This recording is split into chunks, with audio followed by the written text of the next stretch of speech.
You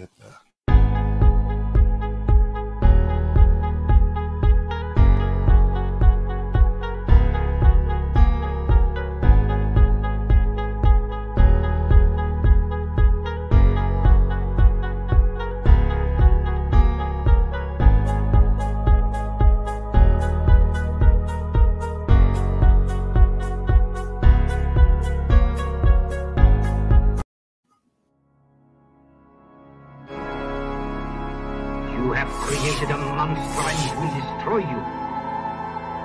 She's alive! Alive! I am Dracula.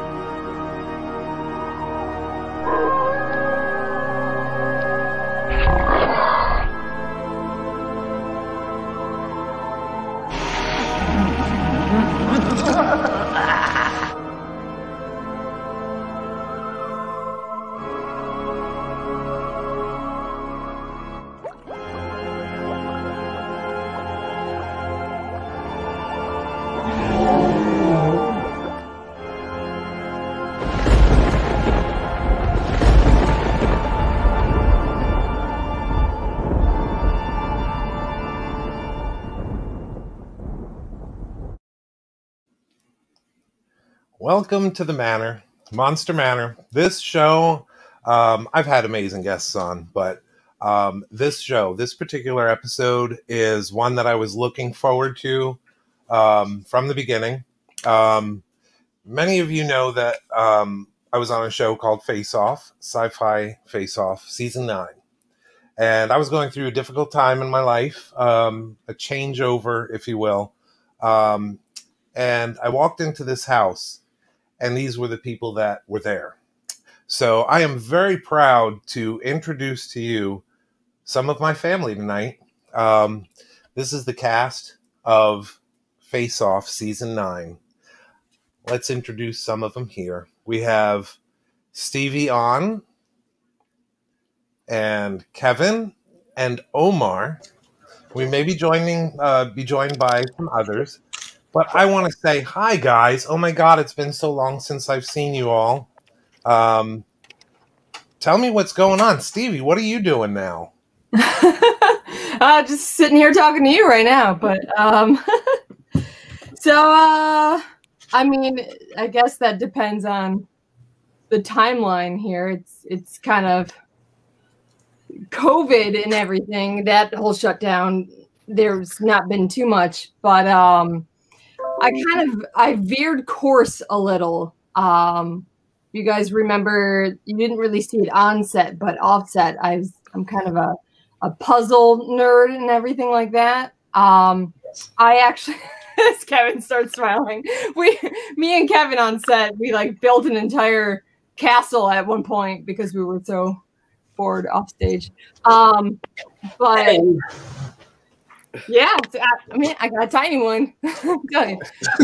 I actually got into escape rooms, and 4 years ago, about, me and my boyfriend actually opened our own business together, and it's called 62 Escape, and we are in a major mall in the area, and we have so far, we built 6 rooms in that mall, and we were doing really great, going really strong.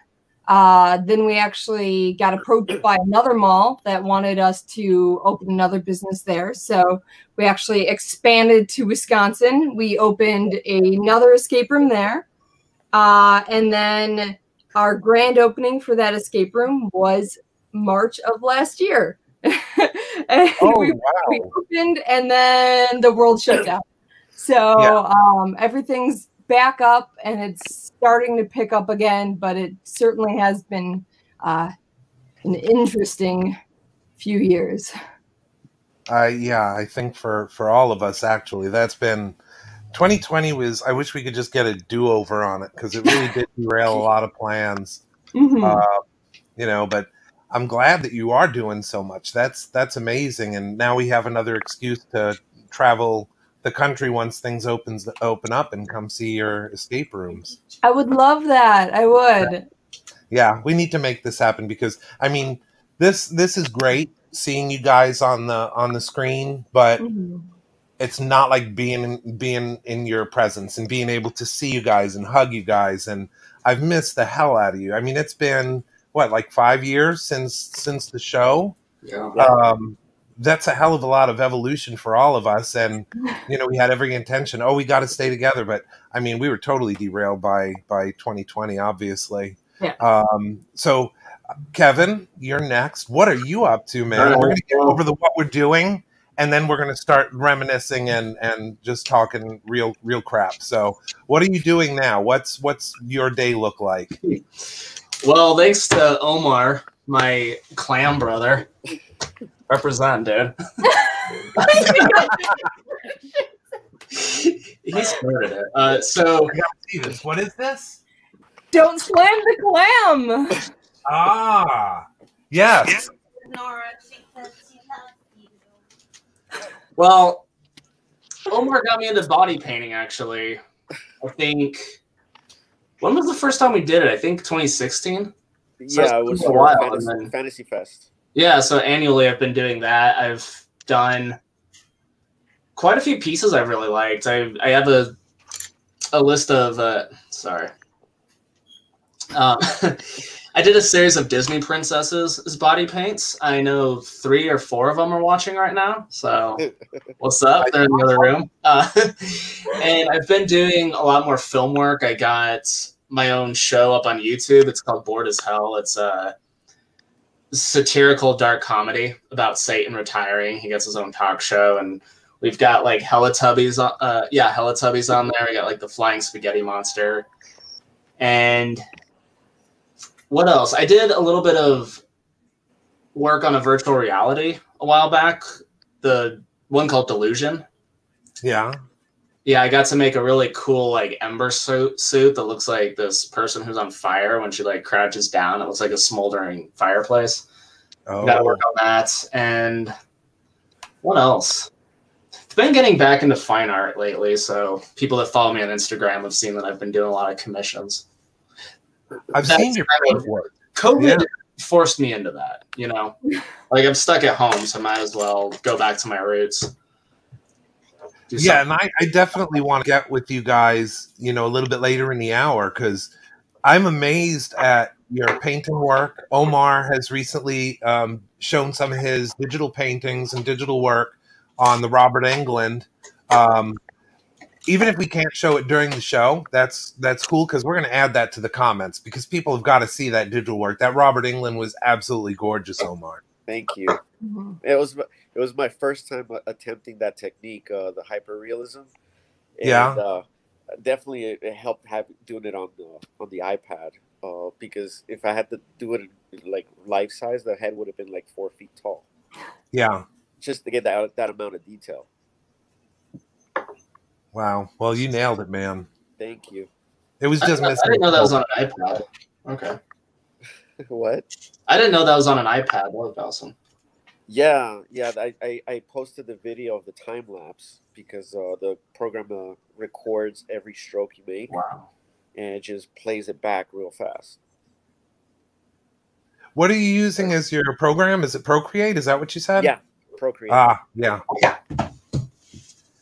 We've been working with that as well, because like I said, with 2020, everything kind of changed. So we've been doing a lot of digital stuff and digital sculpture, and I was actually dragged into it kicking and screaming from my intern, because she's like, old man, you have to move into the 21st century. So it was about you guys know about my old manness. So it was like, try this, try ZBrush, try all this stuff, and it's been educational, but at least we are learning new things. It gave us that time. Oh yeah. So other than that, what are you working on these days, other than the body painting and that, Omar? Anything else? Oh, me? Well, we just moved to Atlanta in the fall of 2019. Me and my girlfriend, and we actually, as soon as we got here, we started working, and then of course on March 13th, when the industry shut down, that was my last day on this HBO pilot DMZ, where I actually got to design and do all the effects for that pilot episode. I don't know if I'll be able to go back to, when they start filming, because I know they have another crew. But That's definitely like one of the coolest things that I've done since I've been here, and met a lot of really cool people. On top, aside from that, I was working with my girlfriend on the Genius show for Aretha. So I was just doing some day plan. I got to do some beauty makeup. Now you guys remember on the show, I got a lot of crap for not knowing how to do beauty. Now like I have to know beauty, so I do Yeah. more of that than I do the effect stuff here. So that was cool. I worked with a lot with Derek Garcia from season 3.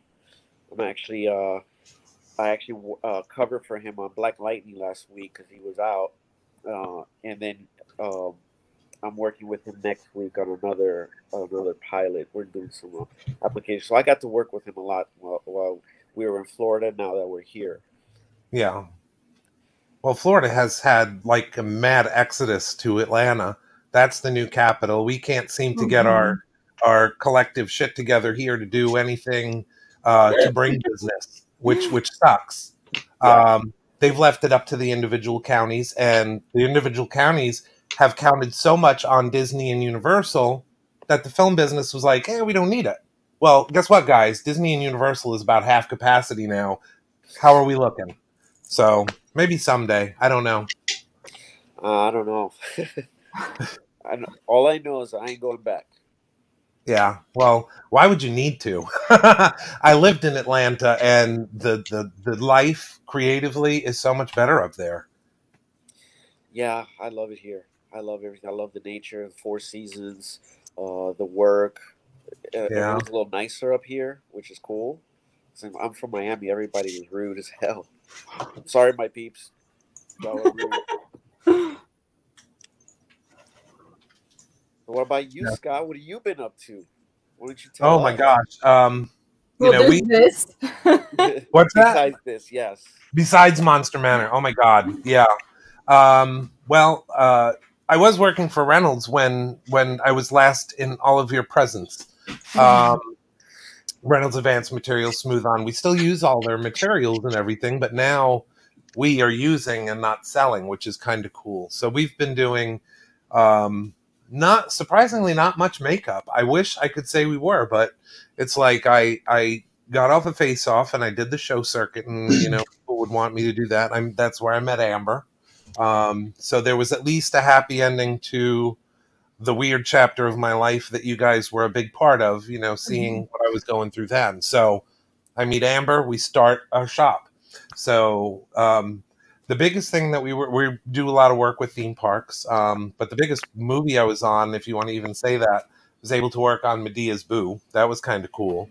That's cool. An additional makeup department. But other than that, it's just been working all sorts of, oh, I'm getting a message from our producer, by the way, my lovely bride, Amber. Something about cheese curds and Wisconsin. Is that towards me? I think that was directed at you. Okay, I'm No. like on the border of Wisconsin and Illinois. Like I'm in Illinois, but yeah, like Wisconsin's like a stone's throw away. But Yes. We need them. Yeah, she's a big fan of Wisconsin cheese curds. I believe that at one point in her life she actually made a pilgrimage just to Wisconsin for the cheese curds, but I don't know. She's that's crazy awesome. that way. That's like every other Tuesday for me. I don't know.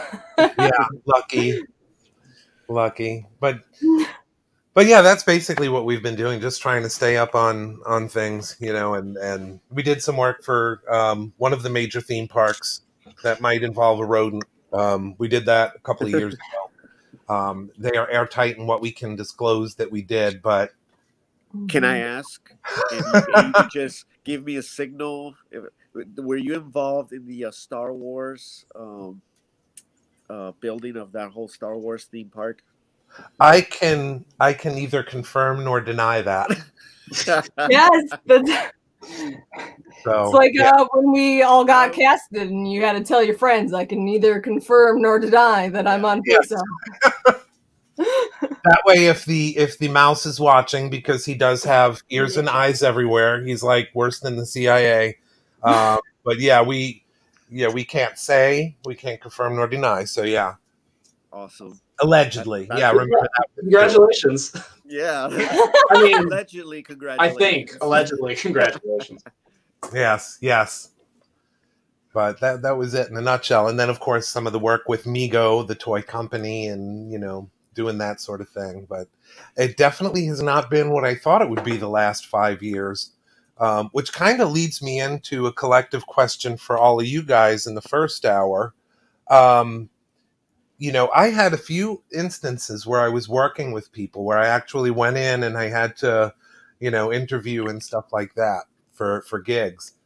And it wasn't always that it was this way, but I got a lot of pushback, you know, oh, you're one of those people. And I was like, wait a minute, what have you heard about me? It's like, oh, you were one of those people that was on Face Off. And it's almost like, did you guys find that you had to prove yourself even more from being on the show? I don't know. I feel like that's in certain areas. Like me in the Chicagoland area, people were more just excited about it. You know, I think for me, like I always felt like I had to prove myself, but I never really got pushback from anywhere. But I know like I went to California quite a few times, and it's definitely a different vibe out there with different makeup artists and everything there. You definitely feel that pushback more about the show.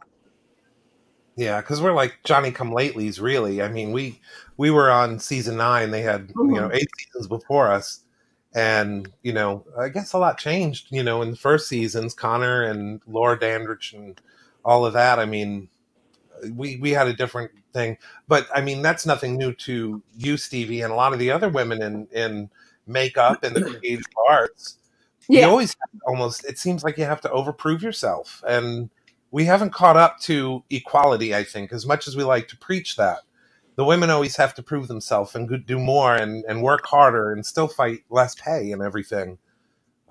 Did you find that coming off of Face Off that was your big challenge? I mean, maybe, I guess, you know, like I work at a haunted house every year, and I certainly know that that's always interesting with women in haunted housing. I guess if that's the term for it. Women definitely are. It's a different kind of vibe, but like my makeup artist that I have now, I feel like almost Face Off has gotten to show women that they can do this. My artists in the makeup room are all women now. And when I started in 2012 doing makeup, I was the only, it was me and one other girl, and then like 3 guys doing makeup at our haunted house. And it's like, I feel like this show has definitely helped women kind of get into this industry. Right. And that has to be the good takeaway is we were on something that was incredible in just inspiring other people to even attempt something like this. It was coming in at a time like in the 80s, it was who you knew, the magazines and the behind the scenes stuff that you could call. But now it was like a generation of exposure that people would actually know how to do this stuff or see some of the behind the scenes stuff. With you guys, what was the biggest takeaway that you had from being on the show as far as how you particularly were inspirations to other people? I know we all did the show circuit, but do any of you have any stories about, you know, a fan that might have come up and said, you inspired me to do this? And what was your reaction?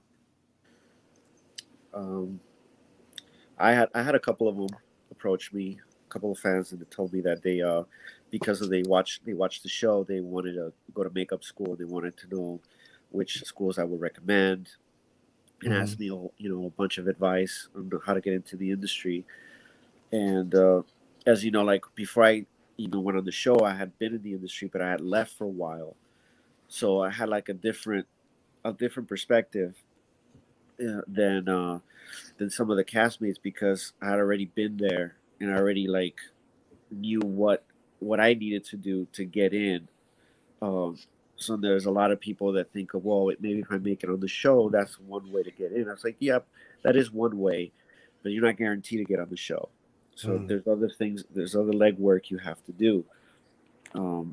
So I did get a lot of those kind of fans that they did feel inspired. And I was actually surprised that they were inspired by me because I was only on for 2 episodes. I wasn't even there that long. So, but it was obviously there was something about me that they related to. But I hear a lot of great stuff about you guys.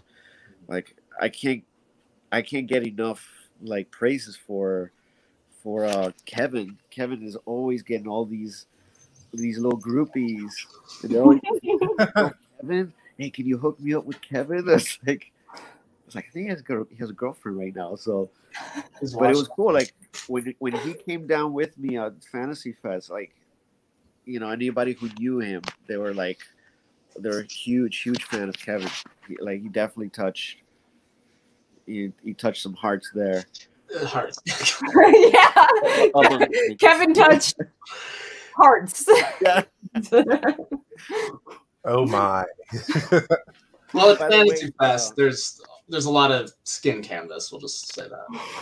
Yeah. Have you made the separation of skin and art as far as I got to admit, I was so naive and so kind of fresh on Face Off. I had done that sort of thing, but never on like people that I didn't know. So, with the models and stuff, it was kind of weird that they were that close in proximity. And here we are having a, look at their practically naked bodies at times. God, I respect the hell out of them. They were amazing with what they went through, the models.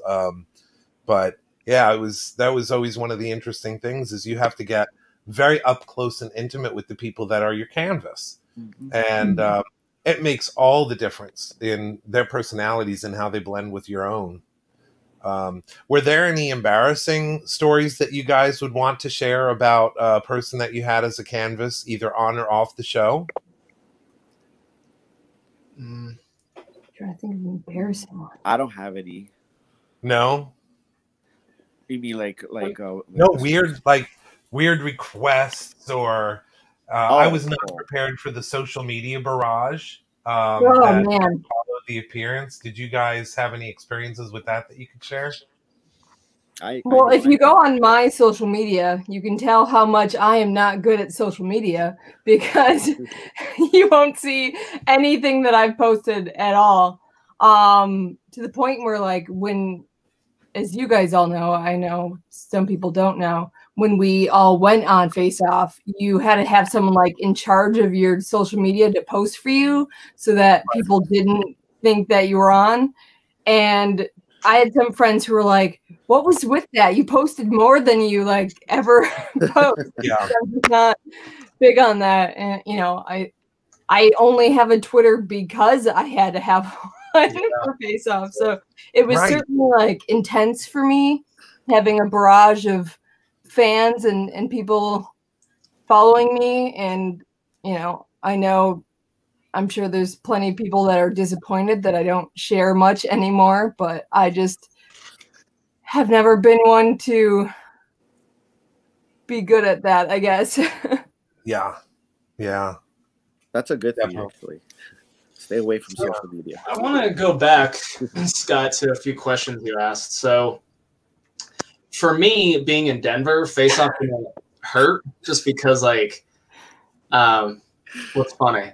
Sorry. Media says that you're her boyfriend. Free pass. Okay. What was that? We'll talk about that later. You see what I mean? That's what I was talking about. That is exactly what I was talking about. It was nonstop.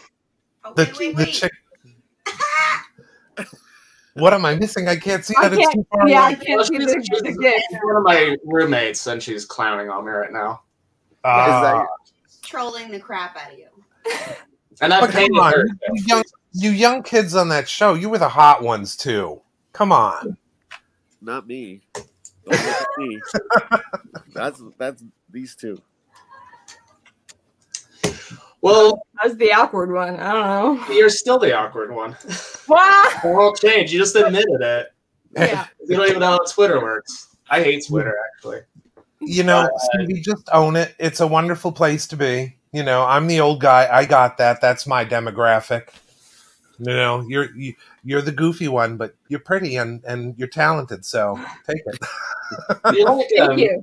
Thank you. You're like a Tim Burton character. You're like Lydia.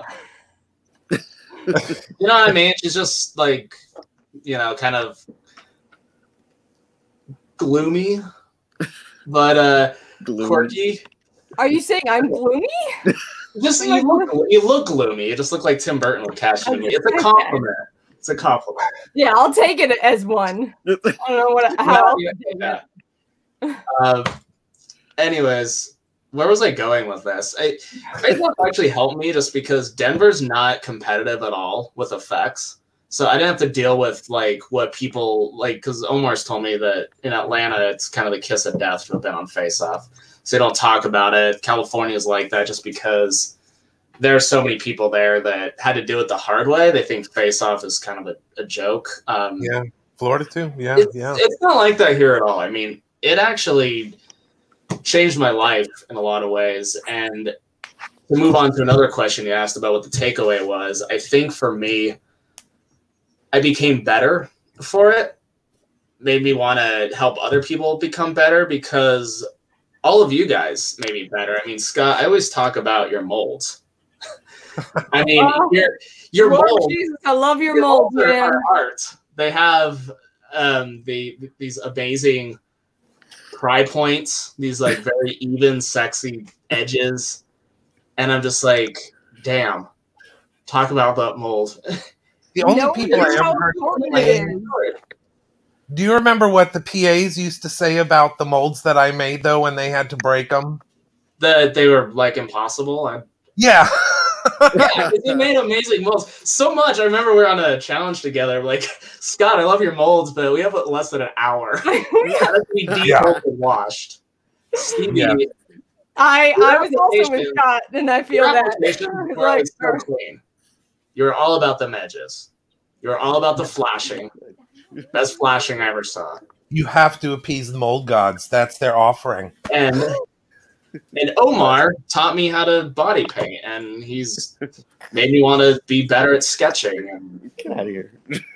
Sorry about that. Jasmine's not here. She's supposed to be Jasmine. Yeah. Her paint jobs were phenomenal. Her color theory was amazing. So every single person on the show inspired me to like push myself more in different ways, and then the judges did because they're tough. And then the internet is really tough. The internet doesn't owe you any kindness, and they'll rake you over the coals. And after you feel bad about yourself, you realize, maybe that wasn't my best, or maybe I do need to step it up. So, like, for all those reasons, I'm forever grateful for the experience.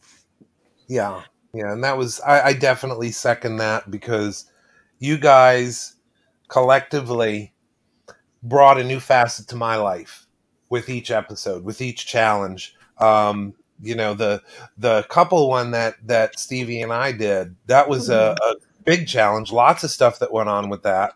And just being able to collaborate. And the one that Kevin, you and I got to do with the Gatekeeper challenge. I mean, my God, just working with you guys on stuff like that was like, it was something that I'll never forget in my life.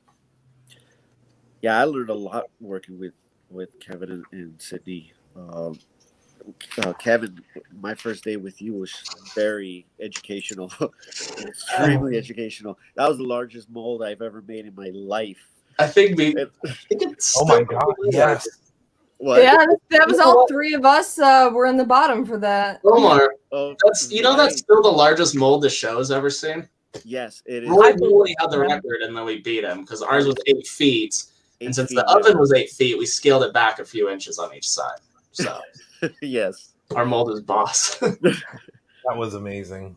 That was absolutely amazing. I wish I would have gotten the chance to work with you guys. I think it would have been really, really cool. But I did get to work with a few of you outside of the show, which was awesome. like Kevin said, going down there and body paint. He became such an awesome body painter. In one weekend, like he went from the first one to the last one. It's just like he was just killing it. And yeah, like I wish I would have gotten to work with you guys. And to Kevin's point, it was an experience that it was definitely worth it. Yeah, I wish that I could have. Libby, jump up. Libby, jump. Oh, we got a message from Libby? Yeah, she should be on here. Libby, you should be on here because we're the bottom quartet. Omar, Stevie, Libby, myself. Seriously? Hey, I was top 6. No, I mean first episode. Oh, yeah, no, it was all of us. We all should have gone. For some reason, they decided to spare us. I remember that. Okay, I don't think they expected how crazy that episode was going to get. I don't either. That was not fair. No, the producers were like, "Oh, okay." Yeah, that was a total dick move. It was insane. Omar, we were jerks too. We glued 2 strangers together. I mean, everyone glued 2 strangers together. We did the one thing you're not supposed to do, and that motorcycle was so damn heavy that we had to like Velcro a strap to the back of their head. You remember that? Omar, we should have made a human centipede, or a human ringworm, connect them together. Oh wow! Awesome. That would have been awesome. And then have Scott make the molds. Yes. The steam molds of them. I think we've given ourselves a new challenge in this first hour. Seriously. We got to make this happen somehow. So did I hear right that Libby may be joining us on the stream? Or is she not? We just saw her. Yeah. She posted a little comment. Yeah. I know we are getting some other of parts of the family on in the second hour as well, because this is our first 2 hour. We just couldn't get it all done in 1 hour and give everyone a spot here. But I know we're going to have some other people joining from the show that we have mentioned. But yeah, I mean, this is awesome so far. I mean, it's just like, in many ways, this was 5 years ago, and it's like we just fell into it again. This is like sitting around the house after the challenges, or those 2 days before we started. Remember, we got a lot of time to bond on those 2 days. Yeah. Omar, we played chess a lot. Remember? Yeah, we were playing a lot of chess. I do feel like that, like for our season, having those 2 days beforehand, like definitely affected our season. I feel like we were all so close, and like there wasn't as much, there's certainly the competition, but we all had such like respect for each other that I think we all helped each other out all season, and it just yeah, I agree with her. There's a like mutual love and respect with everybody, and when anyone left, everybody felt it. It wasn't like they weren't. No one was secretly like, "Oh, thank God," or yes. It was more like it was a somber moment. Oh God, yeah. I mean, for you, Omar, personally, and I know with the others that were there, we had that reprieve the first episode, and then the very next challenge, it was like, God, you didn't want to see the person go. There was more to do. What the heck, Yeah. And despite our proximity to each other, we only got to see each other once. I think it was around the time of Tampa Bay Comic-Con or something. With all the best intentions, I wanted to work with you more because you were such an amazing talent, and I didn't get to do that on the show that much. Thank you. Same here. All of you guys. I wanted to work with all of you guys. Yeah. And just make some really cool shit. Yeah. And for Omar and me, not to exclude you guys, but we were kind of team old guy too. We were in the older spectrum on that show. Oh yeah, that's right. We were the oldies. Yes. Yeah, it was cool. By the way, Stevie, congratulations on your escape room business. Thank Like I you. love escape rooms. I took my family to one. Yeah, let me tell you. If I'm ever in town. I'll hook you up, man. We've got 6 rooms in our Illinois location and 3 in our Wisconsin, and we're working on our 4th one right now. So Where in Atlanta? no, it's Illinois and Wisconsin right now. Okay. That's that'll take some time. But like that was definitely a learning curve. Like speaking of like molds and stuff and Reynolds Advanced Material, let me tell you, I have such respect for them now I because would not live in a city without a Reynolds, to be honest. Yeah. And that was you have to make some- got Reynolds at least. That was one of the funny things is we were all kind of from an area that had a Reynolds too. Mm-hmm. You know, we had Orlando or close to Orlando, Colorado. You know, they're all over Chicago. You can't throw a stone in this industry. Out in LA, even around the block from where we shot, there was a location, and they're all awesome. What are they? Oh, That's hey. We got someone. What did you possibly have to do that was better? Huh? What did you have to do that was better than being here on time? Wake my butt up. I was so tired. It's been a rough few days. But how are you guys doing? I was listening. You look fantastic. Oh, thanks. I was part of Love it the for hair. so long. Hi guys. Hi. What's new? So, how you feeling? You feeling better? Ugh. But What? you know. What, I had like a sick, right? stomach infection. Oh. So I was in the hospital yesterday, which is why I was like, I'm gonna try and come. But let me see if I can like make myself feel okay. Oh, well, it's so Well, good. you to look see great. So there's that. Yeah. Well, you know, I do makeup. You don't look sick at all. For what it's worth. Good. I got to hang out with Libby a couple of times when I went to New York. She actually, she was really, her and her mom were nice enough to let me stay at her place for a couple of days. Remember? So I got stranded. Mm-hmm. Yeah, I was stranded there for a couple of days, and she got to chill. She got me to chill with her there, hang out with her. She showed me around town. Went a couple of places. Didn't you take me to the memorial. the memorial? Yeah. Yeah, and The Twin Tower Memorial. mm-hmm. Oh wow. Yeah.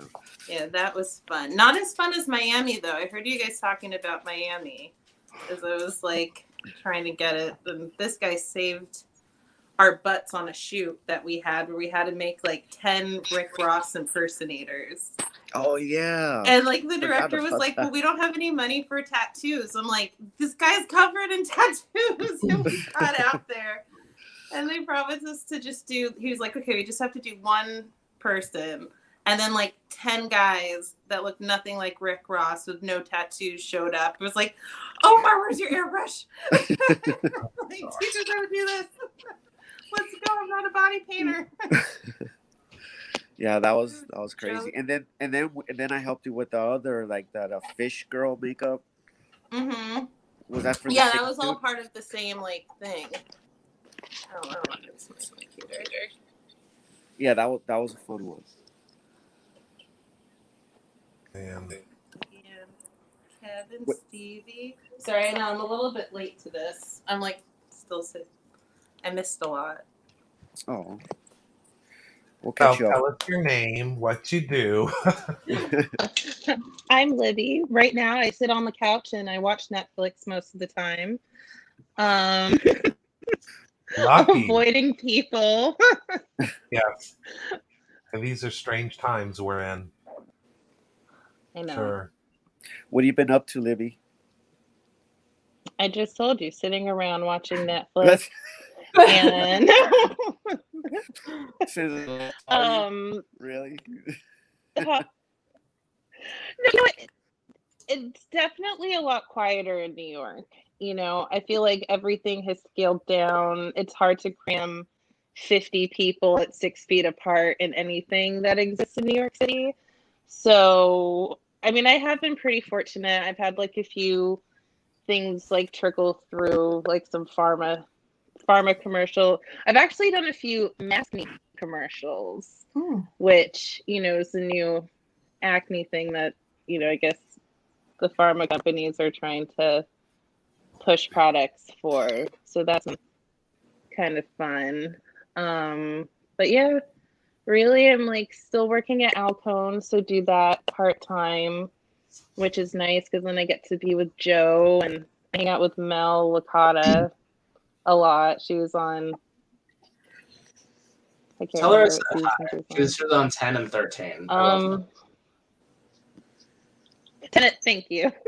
Tell her I said hi. She's fun. Oh yeah, she is a lot of fun.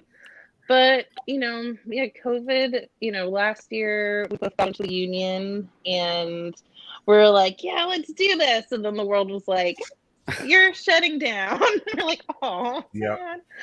man. Yeah, I know, like, New York got hit real hard. That's still tough there, right? Yeah, I mean, our numbers seem to be going down at the moment.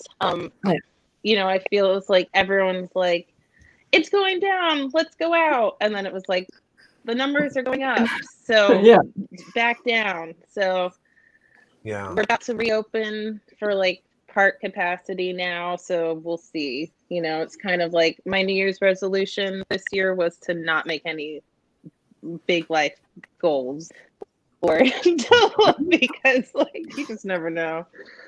You almost can't. I mean, the world is totally different now.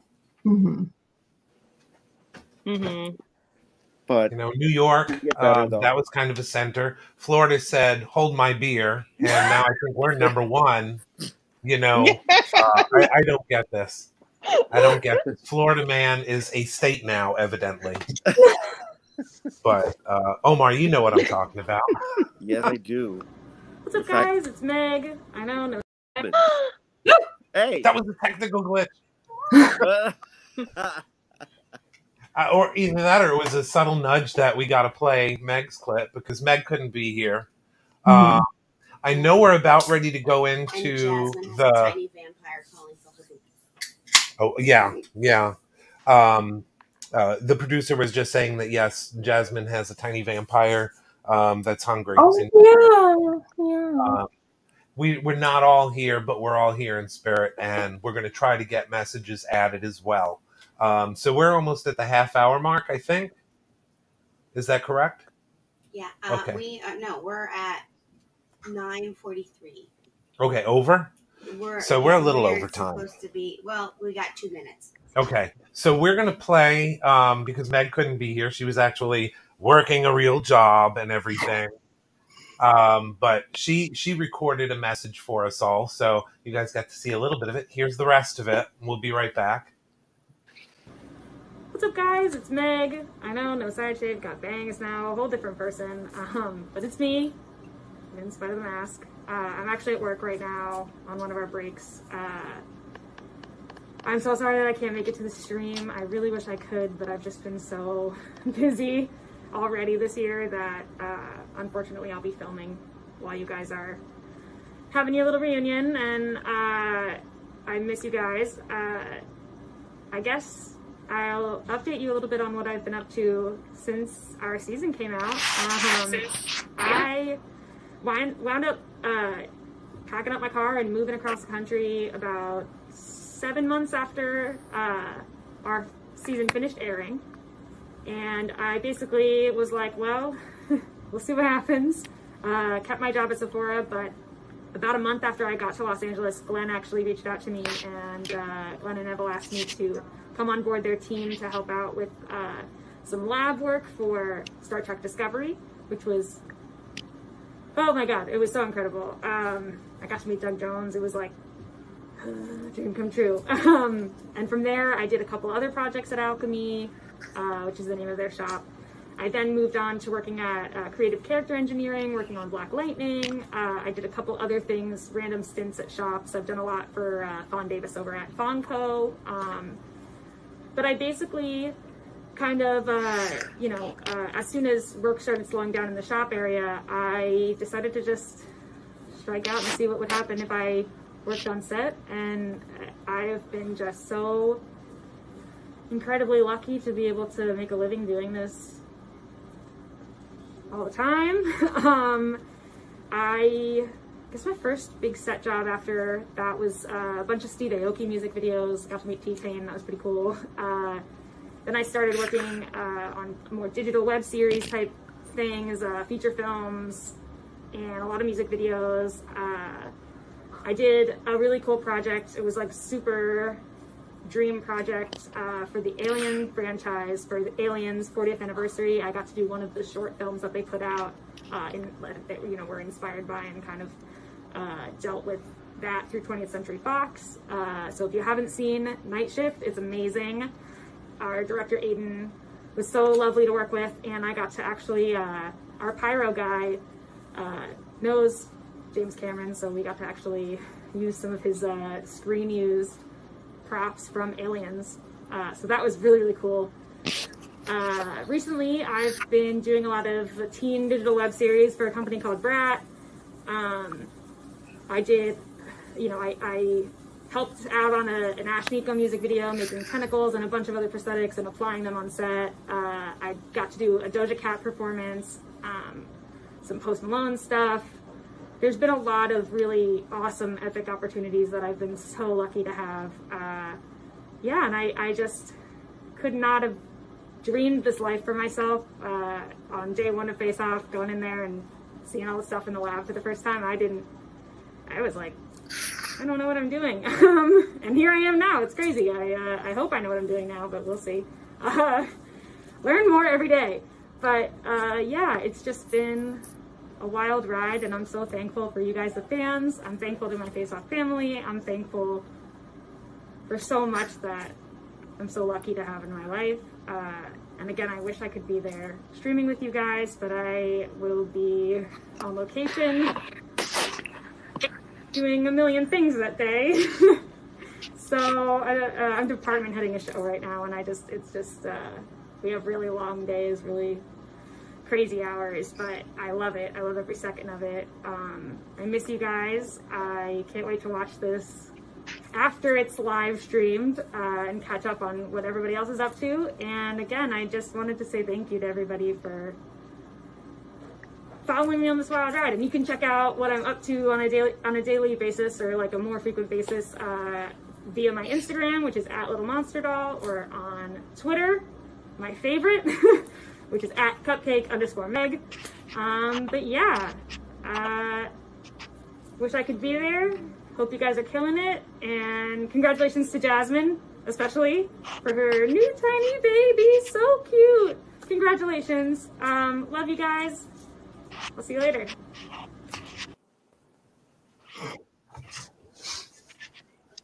So that was our fun bag. She couldn't be here, but she at least was able to get a video out. So for those that are just dropping in, we have the first group. I can see that we have Libby still with us. We have Omar, Stevie, and of course Kevin.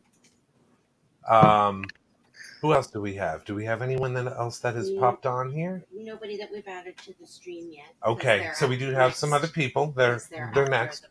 But we do have... Did you guys happen to see Boris before? Did you guys see him? Your last episode, I saw him. Not like... Okay. Well, we're contractually obligated to have Boris here, and he's... it's a complicated relationship. But he is going to do his little rant, so we're going to introduce him. I hope that you guys enjoy this. It's kind of just a funny. Boris is interesting. I have to just preface every one of his appearances as being interesting. So sit tight. If you gotta take a break or anything like that, feel free. We'll have his little thing, and then we'll come back with the season 9 cast of Face Off again.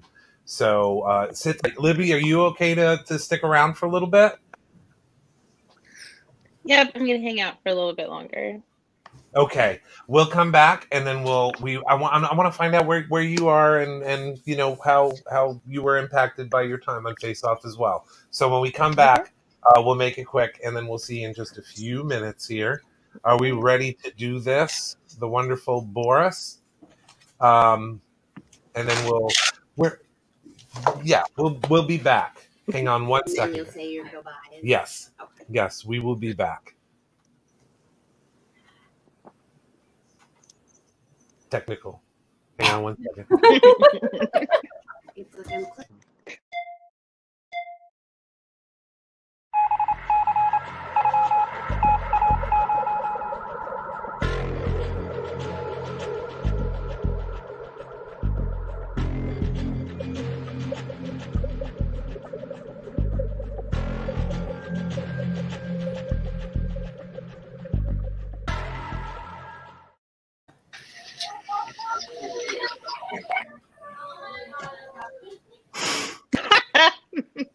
Are we supposed to still be on it? I don't know. Hey, girl. How are you? Bye. Oh. And Boris is out of Boris. Boris always out of focus. You're like the Bigfoot. What's going on? Boris here? is naturally out of focus. What do we got? And there's my hand. There we go. Look at that. Get off of me.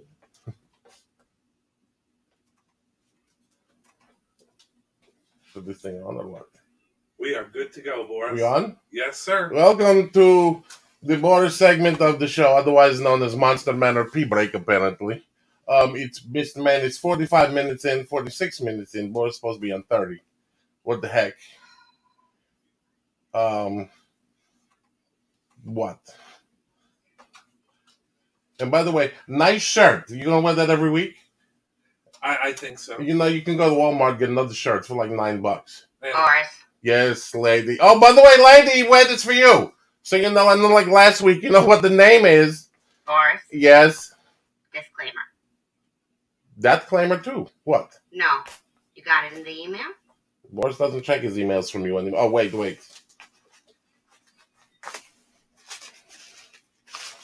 the? I just emailed you that yesterday. And Boris blew his nose in it yesterday. Really? Yeah, What we're doing? That's what we're doing. I'm gonna tattoo it on you. That's fine. Cost you extra for ad space. According to the pimples at the Monster Man, Boris got to read this crap. Anything come out of Boris's mouth is Boris's own opinions, ideas, and material. So if Boris make it big and you don't, therefore you can't capitalize on Boris crap. Two, the Monster Man, the pimples, Mr. Monster Man, and Mrs. Monster Man, the little fence post, cannot be held responsible for anything Boris says. And Boris' opinion that of his own. Please don't send any hate mail to Monster Man or send it to whatever they're going to probably post some on the lines they send to Boris for, send the hate mail. Okay. So now that Boris waited out in the front yard for 45 minutes. Hello, face-off peoples. Glad to see the peoples here. Before you start, you need to ask you something. Do the chemicals you work with make dementia or amnesia? Because with fence posts, Boris see fence posts out in the community a lot, and all of a sudden he keeps saying, "You know who I am? Do you know who I am?" It's like apparently, fence posts got the amnesia, don't know who he is. So we don't know about that. Anyway, good job on everything, and it's nice to see you, even though you had to wait out inside. So this week, if he's allowed to do it, can we do this now? Can we do this now? What did they typing? So we're just going to do it anyway. The first thing Boris decide when you're in the bathtub or on the crapper is, Universal Monsters, who win this fist fight? Dracula gets mad at Frankenstein. The mummy comes shuffling in. The creature from Black Lagoon. Who wins fist fight? So Boris has brawl for it all. He's going to put two people together tonight, the two monsters together. Classic Universal monster, Frankenstein and the mummy. Because those are the two first come to mind. So you got Frankenstein monster, about 6'4", 6'6", depending on if Karloff playing him with the booties. Weigh about 190, 200 pounds with most costume and a reach of about 2 feet.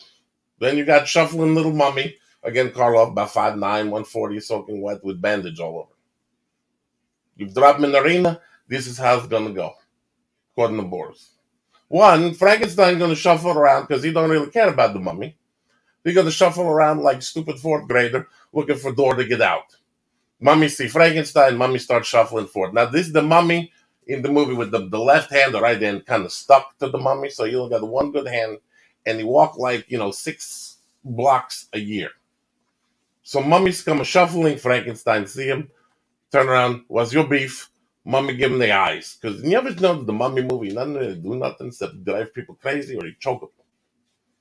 So he can't reach up to choke him, so he's going to try the crazy eyes, and Frankenstein like, he ain't playing that.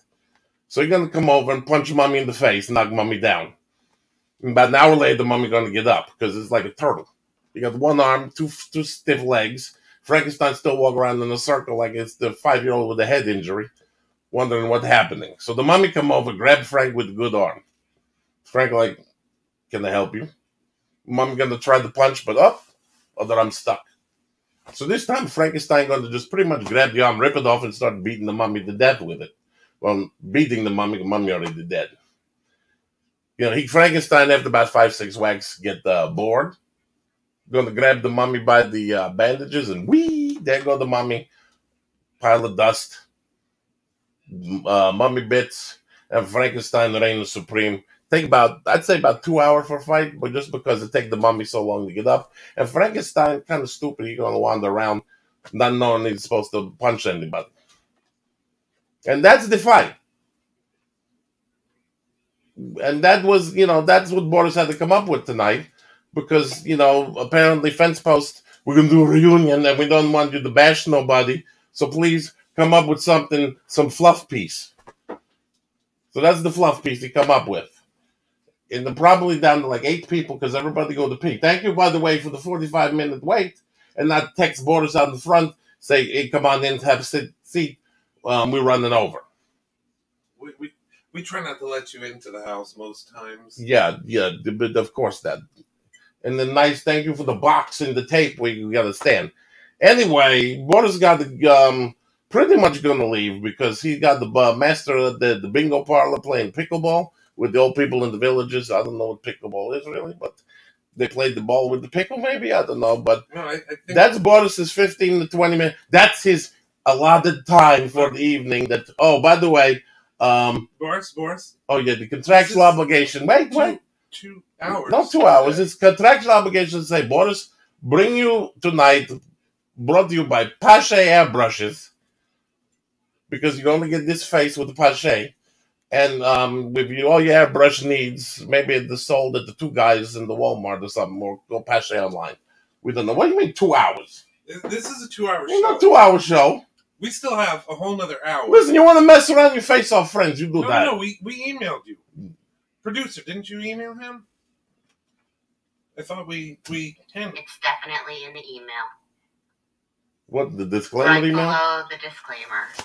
Wait a minute. Bold print. Page 2? Asterisks. Highlighted in red.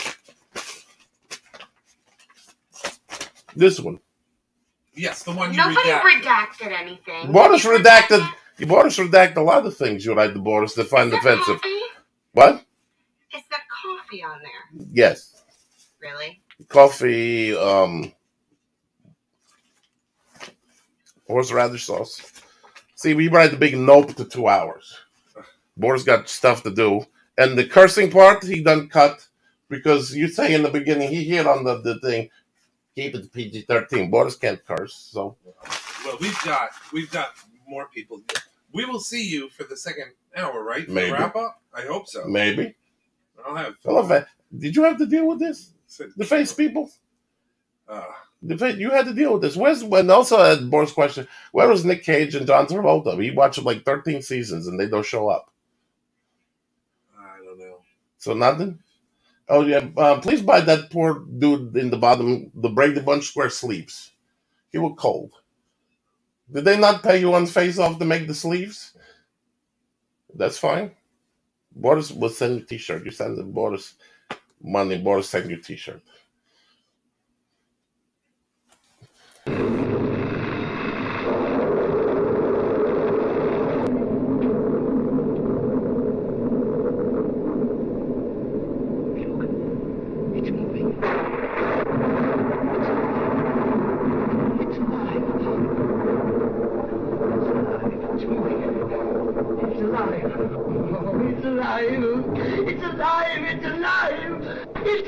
Oh, in the name of God, now I know what it feels like to be God.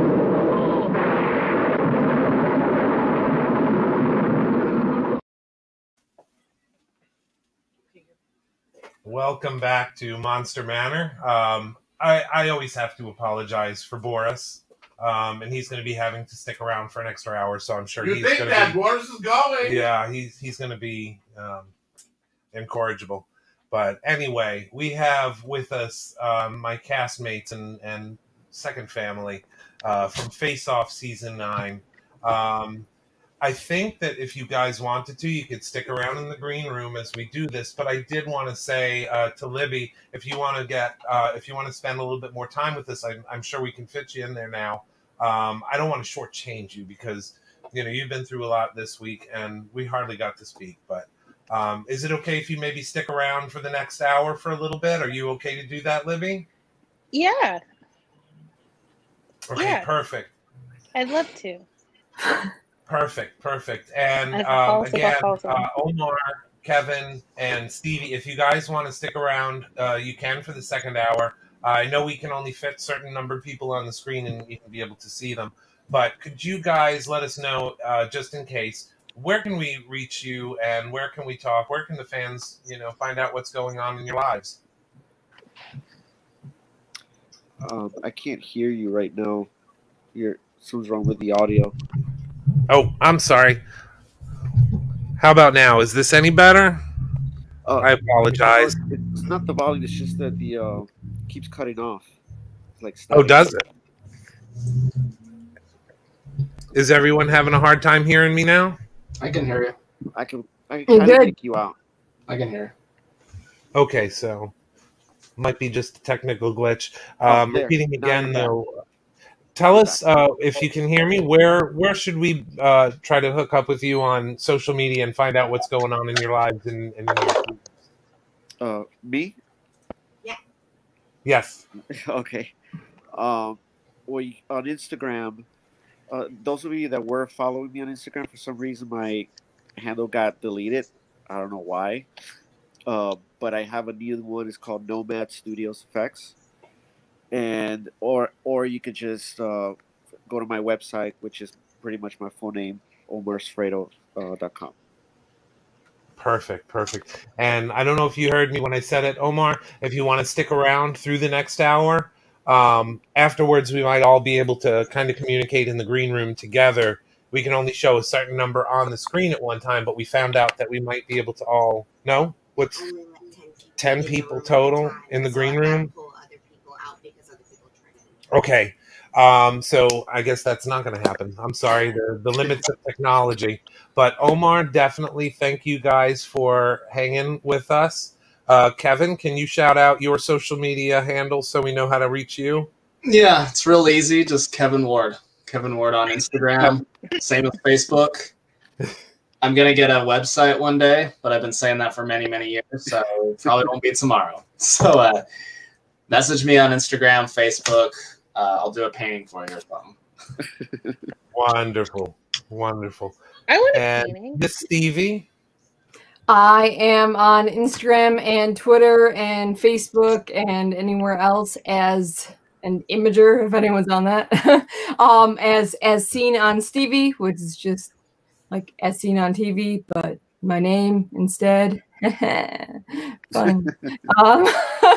And that's where you can find me, even though I'm sorry that I don't post a lot because I suck at doing that. But that's where I'm at. Well, I have enjoyed seeing you guys. We have to do this again more regularly. I've been horrible about staying in contact. If you can, though, check us out. Go to the Monster Manor page because we got the rest of the people coming on now. All my love to you guys, and we will see you soon, I'm sure. And hi, everybody else. Hi, Nancy, Ricky, Ben, Nora, Brittany, all of them. I love you guys. And bye. See ya. Bye-bye, Kevin. See you later, Omar. We'll be in touch, man. Okay, so Libby is going to be sticking around, hopefully. Do we have enough spots for... Other people the second are hour. are entering, so get this stuff. So here we go. Libby, we're going to ask you some stuff as well. One of the questions that I asked the gang before you was, Face Off was, you know, in my life, it was very impactful, and I met my family there. You know, you guys were a huge part of that. What was your takeaway from being on that show? What did it mean to you and you know, your career? You know, it actually really didn't have a big impact on my career. And in fact, it's one of the like these jokes that like Mel and Joe and I always talk about because like well, working with them, you know, like they were such big personalities, but like no one, I think, either recognizes me or like really puts it together that I was on the show. And like a lot of the times, like it's a situation where they're like, "Oh, you do special effects. Have you ever heard of Face Off?" And I'm like, "Mm-hmm, I have." Yeah. They were on it, and they're like, "Oh my gosh, you're Mel and Joe." But you know, for me, it was really more about the experience. You know, I had always loved watching the show. I never in a million years thought I would actually get on the show. You know, I got an email from them because like Anthony Reyes, I think, had kind of like pitched me as somebody, you know, who could possibly be on it. We went to school together. And so when I got asked to audition, I was just like, you know, this will be fun. You know, like I'll get to have like critique on my portfolio, but I really didn't think I was actually going to get picked to be on it. So when I did, I was like, oh my gosh, I like don't really know anything about sculpting. Like I love effects. A lot of the stuff I had done was more like practical. You know, I was basically coming like right out of school. And I was just like, you know, I'm gonna be around people who have been in the industry like you know, like just watching you on the show, I feel like I learned so much just from watching like the work that you're putting out. And I was like, oh my gosh, that's what an edge is supposed to look like when you're sculpting it. You know, like I was used to working with prosthetics, but like seeing it going from like the sculpting part to when it's like a finished product, you know, it was basically really only the stuff that we had done in school, which, you know, wasn't all that spectacular or like movie quality. So for me, what I took away was really just the experience of being in the shop and basically having everything given to you to just like use and really being around all of you guys, you know. I feel like when I went into it, I kind of forgot that it was like a competition.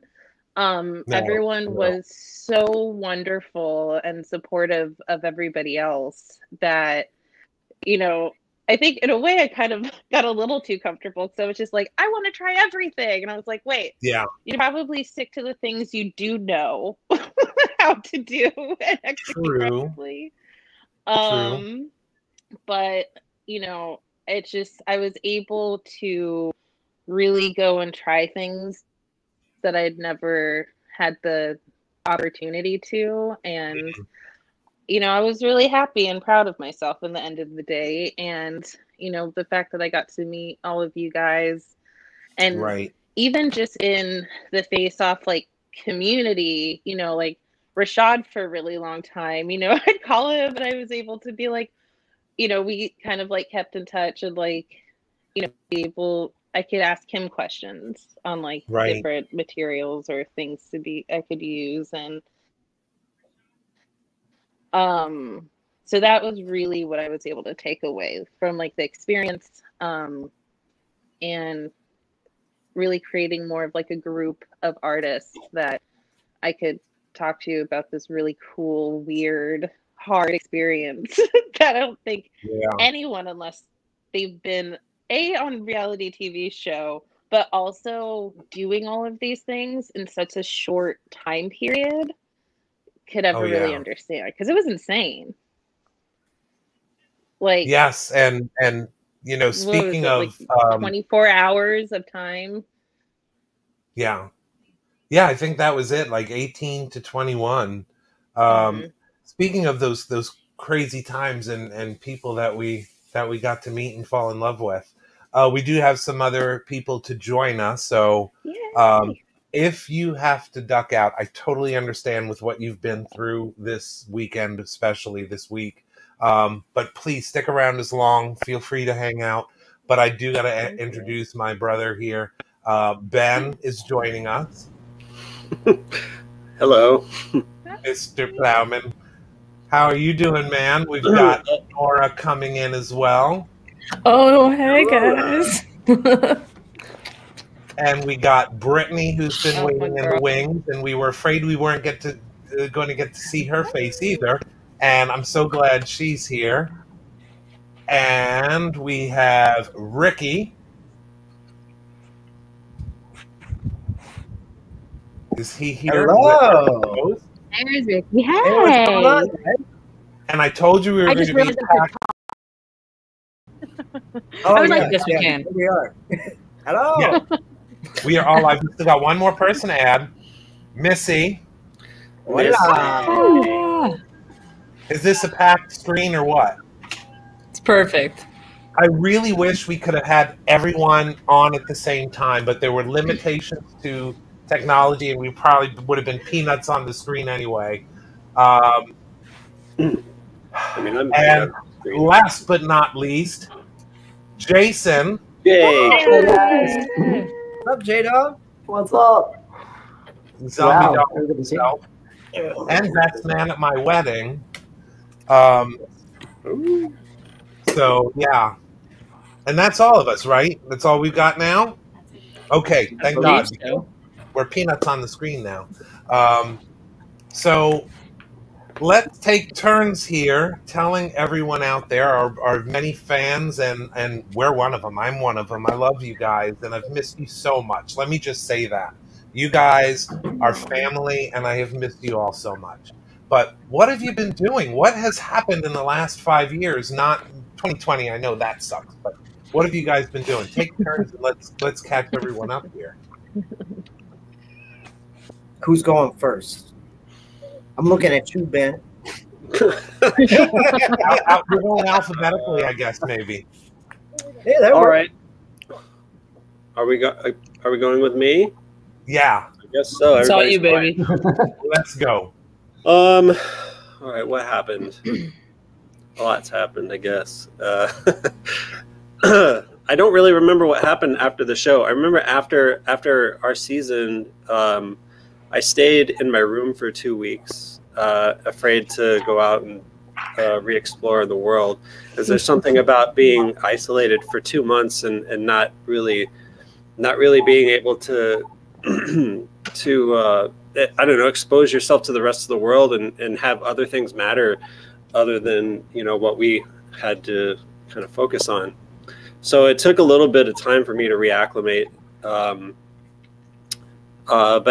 But not soon, not long after that, people started hitting me up for side work. And I tell you, one of the biggest changes was before going on the show, I knew a lot of people that had been on it, like in the past seasons, because my old roommate was Chloe, and like she introduced me to a lot of people. But it seemed like after the show, people started to, I guess, maybe trust me more to start handing off work, and I started getting more freelance work that way. And I don't know, that was just a sort of a strange effect. But what else happened?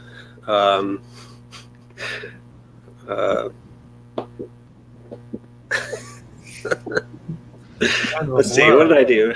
You want to tell them about the time we met at a bar and you thought something was me and you went to go hug that guy?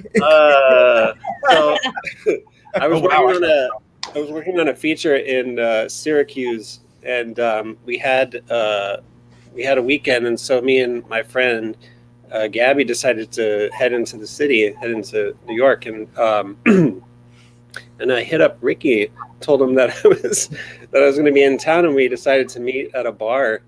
And he texted me when he was there, and when I walked out, I just saw somebody outside smoking, because he said he was smoking. And I go, what did I say? I said, what do you remember what I said? I don't. It was something. It was like, hold on, guys, I can remember it. It was like, "Hey, baby, you looking for a date?" And the guy turned around. It was just some stranger, and he turned around. He's like, "Oh, actually, I am," because he was waiting for a blind date. If you could follow through with that, man, you could have really. I know, right? I know. Ricky was standing behind me the whole time, watching the whole thing, though. Oh, dude, that was great. Yeah, it was really nice. And then that guy had a great story to tell to his date. That is awesome. Oh my God. But I don't know. I guess since then, like, you know, I was working at I worked at Legacy for a minute.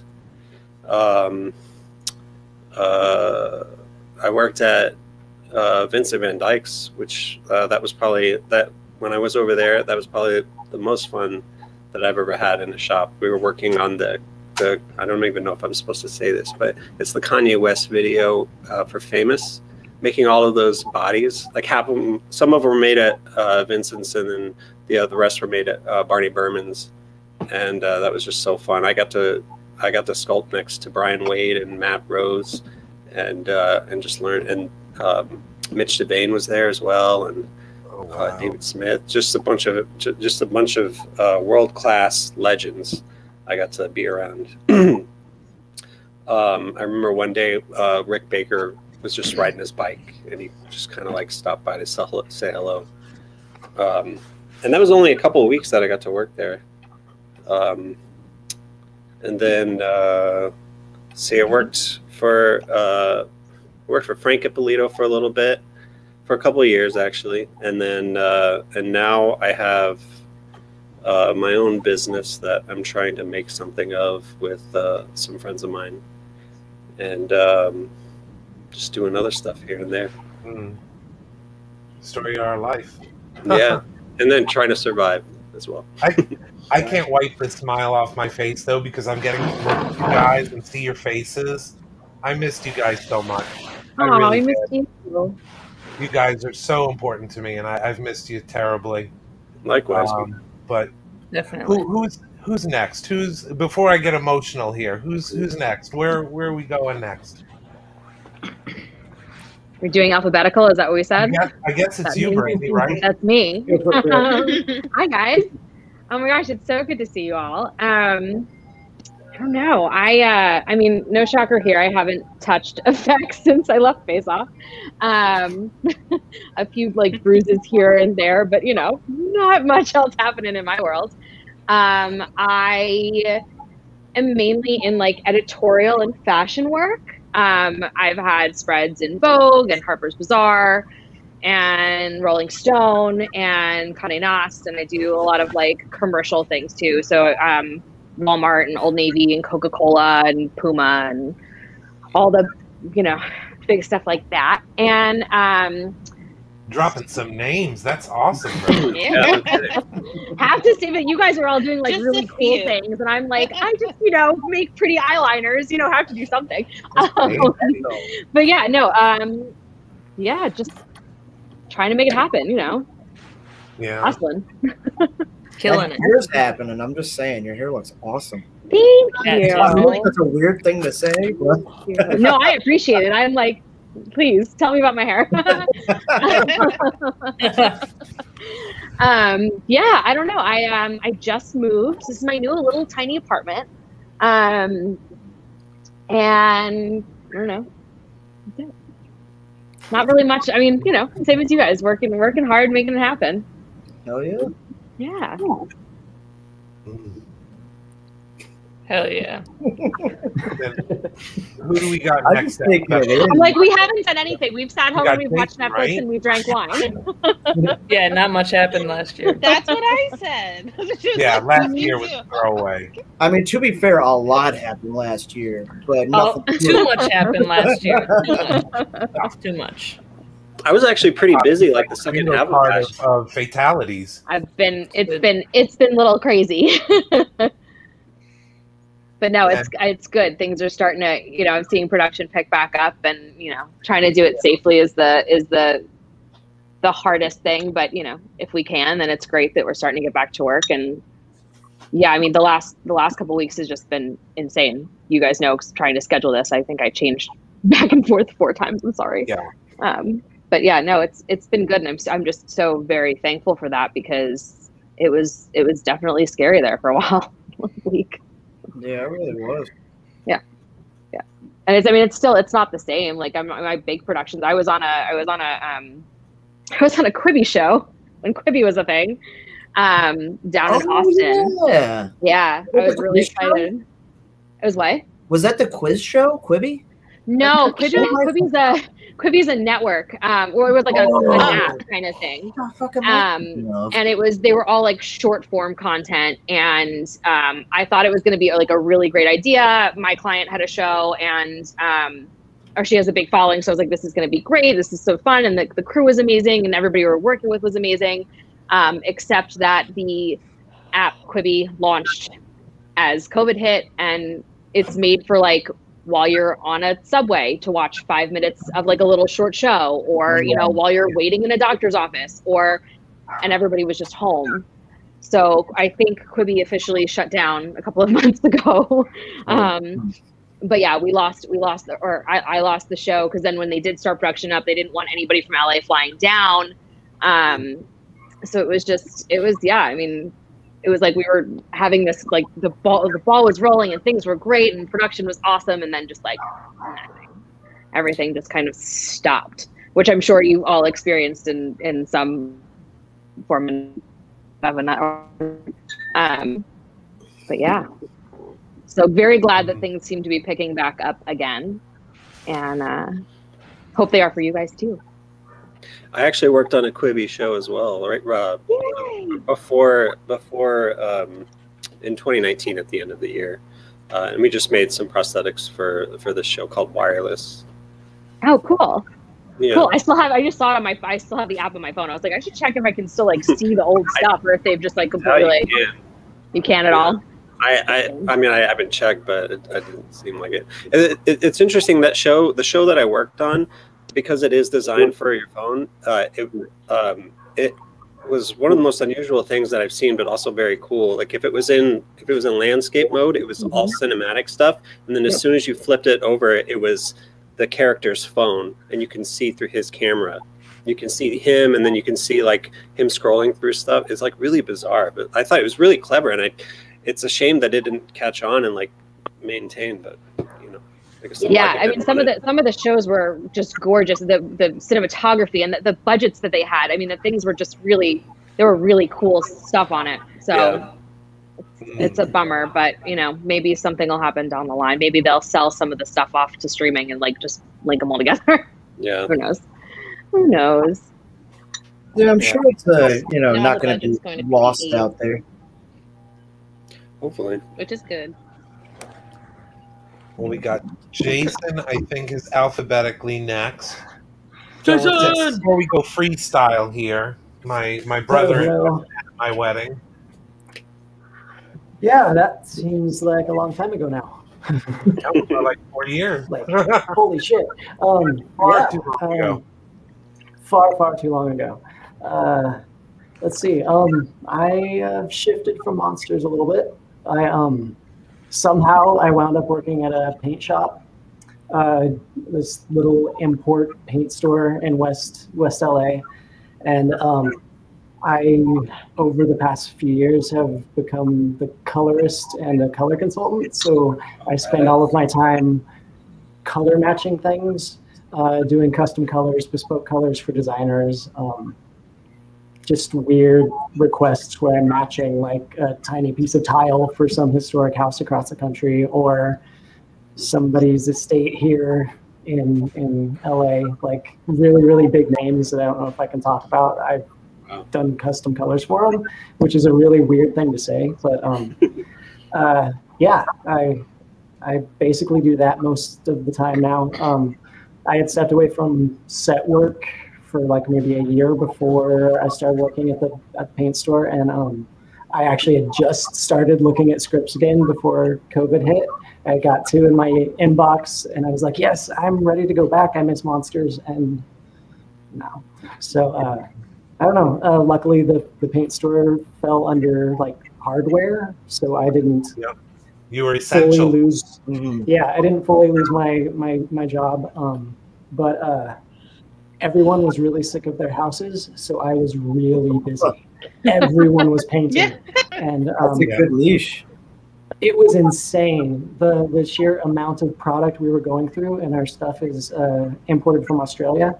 So when the port started getting backed up, we were screwed, and we'd have like our stuff on the water for like a month and a half at a time when it should have been in store. That's been a really weird thing to deal with. But yeah, I traded in like effects monsters for Housewives in Beverly Hills, and they are just as crazy. So, oh yeah. I seem to remember you telling me something about a house of, what was it, the House of Beetlejuice or something. Oh yeah, that's kind of what got me in the vein of like the working with the store and doing color and stuff. I came across a job listing for Beetle House, the thing that was in New York. It's like the Tim Burton themed bar and restaurant, and they were opening one in LA, and their person quit on them. I'm not sure what happened with the person who was like putting everything together, designing the area and the layout and everything, just like screwed them over hardcore. So I reached out, and then I wound up pulling Kaylin from the show. She was on what, 7 and All Stars, blue-haired Kaylin. She came on and helped me with Beetle House because we had worked on a few makeup jobs together, and like that was intense to put together a bar in a very short amount of time and have them keep cutting the budget. It was worse than Face Off. It was worse. Yeah, but it was so beautiful. I'm so proud to have known you that you worked on that, because it really is over the top.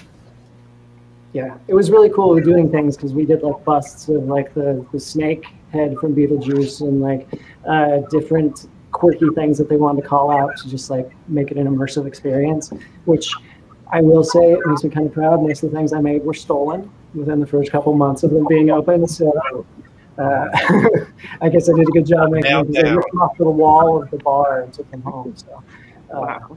But yeah. Other than that, just still in LA. Yeah. And before we go to the freestyle, we got Missy next. Missy, thank you for coming, first of all, but I got to tell you, the readings that you did in the house, oh my God, how accurate they were in my life, and I didn't even know what was going on. So first I got to preface it with that I'm still in awe of you. But what have you been doing in the time since? It's been 5 years now. What's been going on? Oh, wow. Everything.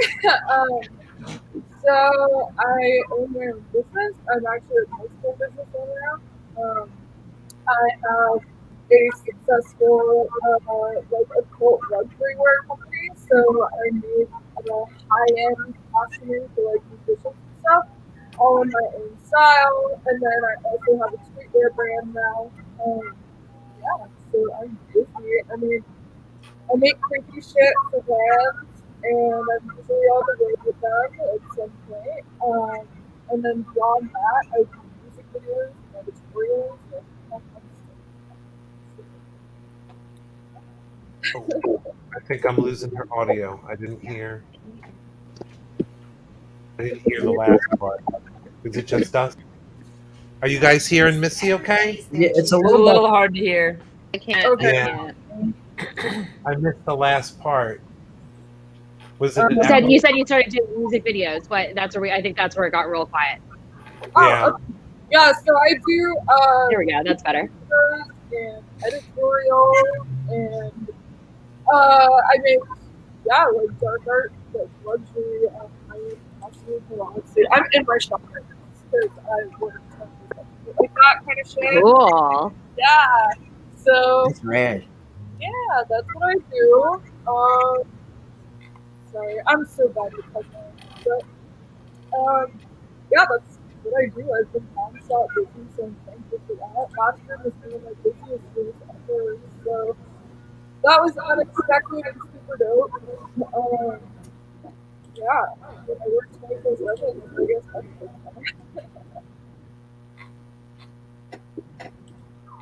Oh yeah. Oh, what happened to Nora's face? What? Did we lose Nora? No, she was just like, Oh no! Oh, we lost her. Yeah, I think her connection's not so Oh great. no. Oh no. It was stuck on a really yucky face. Oh boy. Well, Okay. No, let Ricky go, and then I'm sure Nora will pop back in. Because that's what she do. okay, we'll definitely come because we're going to do freestyle where we get to talk and reminisce and catch up on each other. Not like freestyle, So, freestyle like rapping. no, not freestyle like rapping. No, I'm talking old guy talk for those that aren't familiar. I mean, we could try to freestyle. Yeah, it's still called rapping. It's true. Yeah. There she is. Wow. I'm outside if you couldn't tell, so my internet connection is a wee bit shoddy. Yeah, her face got Ah, yeah. Yeah, it was You sound good now, though. You had a very unfortunate free space. I'm living in a van under a bridge. down by the river. Down by the river. So, first off, I know congratulations are in order. 'Cause Congratulations! How long? Oh, You got thank married you. not too long ago. Not too long ago at all. Yeah, we got married in November. Wow. Yeah. Yeah. Thank you, guys. In the midst Is it? of Am I all up, that. or are we just? Yeah, it's your turn. You're up. Oh shit! All right, good thing I'm back on now. Hi guys. Hey everybody. Perfect timing.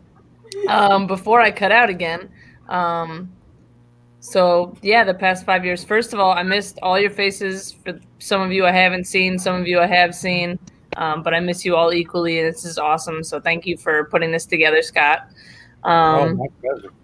Super cool, man. We should have done it sooner, but I'm glad we're doing it now. So yeah, after Face Off, I kind of felt like Ben did a little shell shocked. Things were kind of like weird back on planet Earth when I got back to Pittsburgh. But yeah, I moved to LA. That was great. I worked in a bunch of different, effects studios, a bunch of different companies. I got to work in the shops for a bunch of really cool movies that came out. I got to work with some amazing artists. Most recently, credits working with some big old dinosaurs or something. I saw mold work that you yeah, done. I did. I worked at ADI, and while I was there, we worked on one of those Jurassic Park movies. I don't remember the second one, maybe. Yeah, I watched it on an airplane, and I think all our dinosaurs got cut out of the movie, but we got credit because we did some stuff, so that was cool. And I got to work on Predator while I was at that studio also. There was a bunch of cool stuff. Damn. ADI was a really neat experience. Yeah, ADI was bitching. That was really, really cool. And then I worked at just a bunch of little shops. I got to do a bunch of set work every year. I worked over at a place called Thingergy, and I had the pleasure of working with Ben for a very long time, which was great to see him every single day. So that was cool. And yeah, I think the coolest thing I worked on before the world went to shit and COVID happened, I got to go on set for Mandalorian, and that was epic. That was like next level crazy bananas. Yeah. So that was really cool. Yeah. But yeah, so most recently, once like the pandemic hit, right before that, I had gotten into a prop union, the 44 local out in California, and everything was super cool. And then COVID happened, and everything was super not cool. And basically, I didn't work at all last year. Everything kind of was just scary in LA for a long time, and like super, unsure about stuff. So we actually ended up deciding to pack up, and we left LA, and now we're just kind of trying to figure out what the next step is. Yeah. So I'm currently staying with my in-laws down in Waco, Texas, and just coming up with a game plan for what we're doing next. We're thinking about Austin. I hear really good stuff about the film scene down there.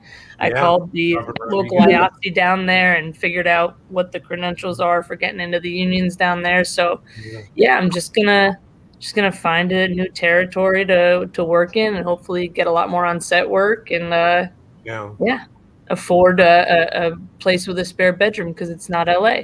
So that'll be great. And then we can come visit. Yay! Everyone come visit. Yeah, Yes, we please. can do this in person. Yes, we definitely need to do that. Yeah. And I think we also have Ricky who's Hello. joining us. What have you been up to, man? I've seen a lot and I've followed you on what's going on. Do you want to tell anyone about all that? Yes, yeah. I was like, wait, which thing? There's two of them. So there was that time in the face-off house when I got really drunk, but we won't talk about that. Let's talk about I didn't think you were gonna talk about it, Scott. I was like, dude, my man's gonna hold out on me. I know he's not gonna tell that story. I'm not gonna say anything, but if you want to talk about it, I will chime in. So I've just been doing pretty much what everybody else has been doing. The whole mess after Face Off. I was shell shocked for a little while. I actually went and stayed with Jason directly after. I got a phone. Yes, we had lots of tacos and margaritas. Oh yeah, it was great. So I got a phone after I got eliminated. I think it was my phone. I hope it was my phone. And so I called him, and Jason goes, "You shouldn't be talking to me." He's like, "Why are you talking to me?" I'm like, "Well," he goes, "You shouldn't be talking to me." So I was. Ended up staying with him for a little bit, a couple of days, and then I stayed with Brittany. Everything's kind of just it's ebbed and flowed. I worked on a bunch of indies. I went and stayed on a theater property for a long time. Brittany actually knows Gateway Playhouse. I basically grew up there, and then Ricky just, when we met on the show, we were like, "Oh my gosh!" Yeah. It's a theater in the middle of Long Island. So I stayed there for a while, and I got a shop space, and I worked on a bunch of indie stuff. Libby's actually been over at that shop as well. So I poofed from there. I'm still in Long Island. I'm working with Tom Spina Designs currently, which has been a godsend in the last year because, I lost all the films I was going to be able to work on because, same story. But Tom's, because we also do, we have another business called Regal Robot, which is a bunch of Star Wars stuff. We were able to stay open for a while. We did end up having to go into lockdown for a little bit, but I mean, pretty much the same thing happened with everybody. I'm back there. I'm restoring a bunch of really rad stuff, and I wish I could talk about it, some of the things I've been working on. NDAs. Yeah, it's kind of unfortunate because a lot of it's really cool stuff. I actually can talk about this one. I restored a Chris Wallace gremlin a few months ago, and that was really fun. It was from the first movie. Beautiful work. Thanks, dude. Yeah, that one was really fun to work on. But big life change for me. I'm sure everybody knows at this point because I'm pretty open about it in the social medias. I am a transgender man. I was born female, and then I continued to be male from then on. I don't know if that was a smooth way to throw it out there. That was an awesome transition. Thanks, man. This is mostly all me. So there's been a couple of things, and I mean a couple, it's two things that I've been itching to get rid of, my entire life. And I'm kind of just like, I've been dealing with it. I'm at a stage where I'm like, it's because of lockdown, because it was just me. I wasn't able to distract myself with anything. I went, what's something I want to change? And I don't know how PC I have to be here. So I'm, I need to have chest surgery. So that's what I realized was a big issue that needed to be solved. So I currently have a GoFundMe running to raise some funds to be able to see a good plastic surgeon here and in New York City to have a couple of things removed, and I'm pretty excited about it. I'm pretty close to my goal, and I'm also in final running for a medical grant that's specific for top surgery, which is the kind of surgery that I need. So it's all looking pretty aces, and I'm excited. Hell yeah. Yes. That's great. And please let us know, for those that are watching, your fans and your family, if we wanted to support that, where would we go on the on the apps or On the internets. Yeah. So I have a GoFundMe running. The link is on just about every account of mine, but to make it more streamlined and easy, because GoFundMe links are long and obnoxious, you can just type in rickyvitus.com and it will redirect to the GoFundMe. So please share if you want to donate. Literally, a share is a donation. Doesn't have to be money. Just spread it around, and that's just as good, in my opinion. Well, a lot of people are in a position where they can't necessarily help, but if they share it, the more they share it, the more ears and eyes are going to be on it. So, absolutely. And honestly, at this point, the grant might clear. It'd be great. I've gotten a lot further than I thought I would with a GoFundMe, which is amazing. So if you see any other transgender person that has something like this up, please donate. Especially if I've actually been seeing a couple that have recently posted them. I've got a lot of progress in mind, so spread the love around. So if you see another GoFundMe, definitely share and donate to that too. Yeah, it is truly life changing, because I've known people, and I don't want to speak out of turn, but one of my earliest interns went through a similar situation, and it's a 360 or 180 actually, because it's the opposite side. It's a 180 from where things used to be for them, and I really hope that you can get that goal, man, and get this done. Same here, man. To help spread the word, we will. I'm calling 2021 the year of the hunk, because it's pecs to the wind. Like, this shirt's coming off on the beach all the time, with a mask and everything. Standards.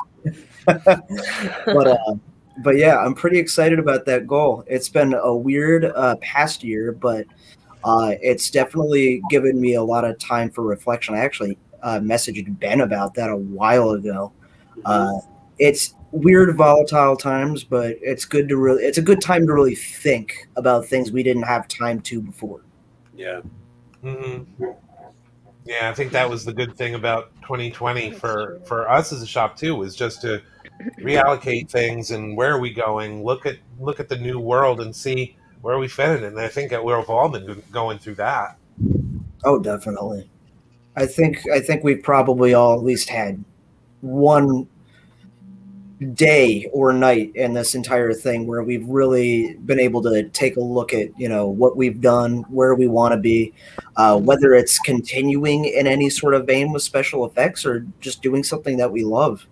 I know I had a lot of time to be able to work on my own art, which was amazing, because special effects, it's art. It really is. And working in film is art, but we lose track over the course of having such a busy lifestyle that we are artists, and we can make things for ourselves that don't necessarily have to be something that's going into a movie. And being able to revisit that part of me was honestly pretty rad. Yeah. Well, I'm wishing you the best of luck in everything, and like I said, Thanks, please dude. let us know. We're your family, man. Let us know how it goes and what we can do to help, if anything. We love you. Love you guys too. And honestly, this in itself is just knowing that the support is there is amazing. Absolutely.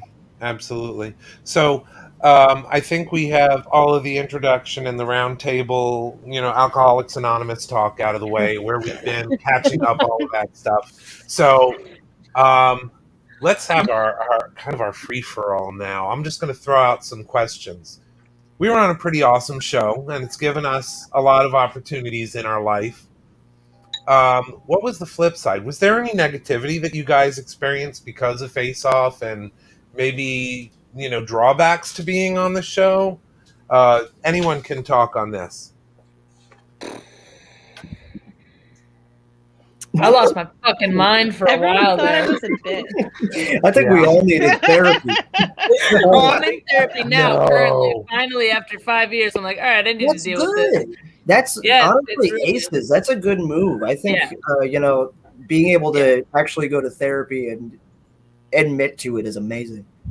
Oh, needs yeah, to- a year it and needs to be almost very do that. I was normalized. like, fuck.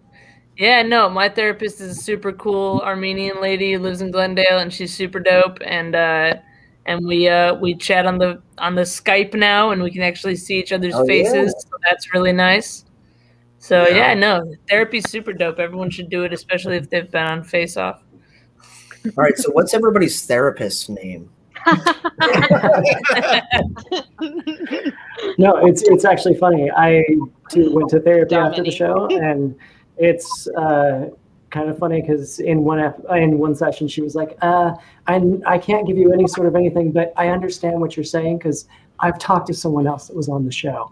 And I was like, oh, well, I am an indie so it makes total sense. But yeah, she was like, I understand it completely. And I was like, perfect. That's amazing. But, yeah. So we can only have 2 beers. And oh shit. I think Or one really big cup. Yeah. I think it's a really complex thing to kind of maneuver through, having had all of that attention, and then when your time is up, shifting out of it, and then just there's a part of you that sort of feels like you need to try and maintain it. I mean, I'm mostly speaking for myself, but there does feel like a bit of a pressure to continue it on, and I know it's easy to feel like that's a thing that you have to do. And I've started to realize I don't really feel like I got sucked into it too much, but I've more so in the last couple of years, I've been really resisting it and kind of like pushing it all away. And I think being an R-list celebrity, what was I about to say? Our list for reality TV. Our list. I'm like me. I don't know. It's just it gets addictive having that kind of attention, and then when it goes away, you got to figure out how to fill that sort of void, and then it just becomes like you start to do more work, and that's great. And the show gave me a lot of confidence, not because I was on TV. I just felt good about myself, and I felt good about what I did, and so that helped me get more work. But then when you just like anything, whenever you're on a downslope, everything kind of sucks, and then you start losing work, and a lot of it is just about your frame of mind, But I don't know. I feel like I'm talking in circles right now, but you guys are nodding, so it feels like No, you know what I'm talking you're fine. about. No, you're fine. I feel it. Yeah, I think it's interesting because we all understand. Because even I'm hearing myself echo. Sorry, that's so weird. Because it doesn't matter if you're doing effects or beauty stuff like me or paint, whatever. We're all like freelance artists, so we all kind of go through the same thing. And I think it's really interesting to have this conversation with us because we're just looking at there's 8 squares on my screen. But I'm assuming that there are people watching. Hi, everybody out there else that's watching. And they might not understand what that's like because it's a very different lifestyle. It's a lifestyle, an artist lifestyle is something that's really different, but we all go through cycles of like being so busy that we haven't had a day off in 2 weeks. And then like, I could look at my next week and have not a single job. And you're like, oh my gosh, no one's ever going to hire me again. I'm done. Yeah. And then overnight you're booked up again. It's like, it's constant up and down and you never know when you're going to get your next paycheck and you never know, but it doesn't mean that you're not insanely talented and people love working with you. It's just, that's how it is that week. Or, like that's the life of, that's just how it is. We're not guaranteed anything. Yeah, it's scary. And I mean, I don't want to say, oh, look at us, poor us. We were on the show and then we had reality kick in. It is that way for artists. And, people already look at us as, well, you don't have a real job. Well, I would argue that the 7 days that I worked in a row without a break and stuff like that, that's a real job. I'm sorry, because my day doesn't stop at 5, you know? I know you guys feel the same thing. You're on And I only get all 30 the minutes time. lunch. If that. Yeah. If that. I would Give think, me 30 minutes If to that. like eat. Come on. yeah. I think it takes from you too. Like it, you know, when you're doing art for pay and you're, you know, an artist that's, you know, you're trying to make a living off of your art, it can sometimes take away from your actual art. And like I haven't made my own shit just to make my own shit in forever, you know what I mean? So it's it's crazy. I'm finally starting to be like, all right, what do I want to make? Do I'm it. unemployed as shit. I need to make something. What do I want to make? So, you know, it's like, yeah, it's interesting. Looking forward to making stuff just because I want to make stuff, which I'm sure everyone can relate to. Because it sucks your creativity away a little bit when you have to turn it on and make stuff for other people's productions. Yeah. It's definitely hard getting back into the flow of that. And if I could say anything, it's make your own shit while you can. While we have downtime right now, make something good out of it. Yeah. I'm jamming out a bunch of these werewolves I have behind me. They're beautiful. Thank you. Yeah, they're for my surgery. So once I'm actually done with them, will all be up and out there. Sweet. But you know, prior to working at Tom's, I would not have had the time to even think about doing anything like that. And I think taking a break from working on set has segued my brain into going, oh, you know, I can take care of myself and, you know, do things for me. So I don't know if anybody else is in the position where they have that kind of time, but if you do, just freaking do it. Because, you know, COVID sucks and lockdown sucks, and it really blows losing out on work and normalcy that we had before. But this is a different kind of normal. And just trying to take the time and use it the best you can for yourself, I think, is really important right now. That's what I did at the first few months of COVID. I was just working on all kinds of stuff of my own, and then I just kind of ran out of it, and just didn't really know what to do at that point. Yeah. I've been digging all the old art you've been posting, though, Ben. Oh, mine? Yeah. Yeah. Thanks. Yeah, I don't think I'll ever show any of the stuff that I actually did in college, though, because that stuff was trash. Well, you can text me pictures. I'll look at it. No, it's garbage. It really is. I'll send you some trash. You send me some trash. So with I gotta address this because it has come up, you know, in social media, especially on Twitter. GameStop. The whole thing about Face Off going off, and then the potential of it coming back, and this hashtag, which I think we're going to put up here. It was like bring back Face Off, and all of this. What are your thoughts about that? Does it need to come back, or did it run its course? What do you guys think? I mean, I'm putting you on the spot, but what are your opinions? I don't care. If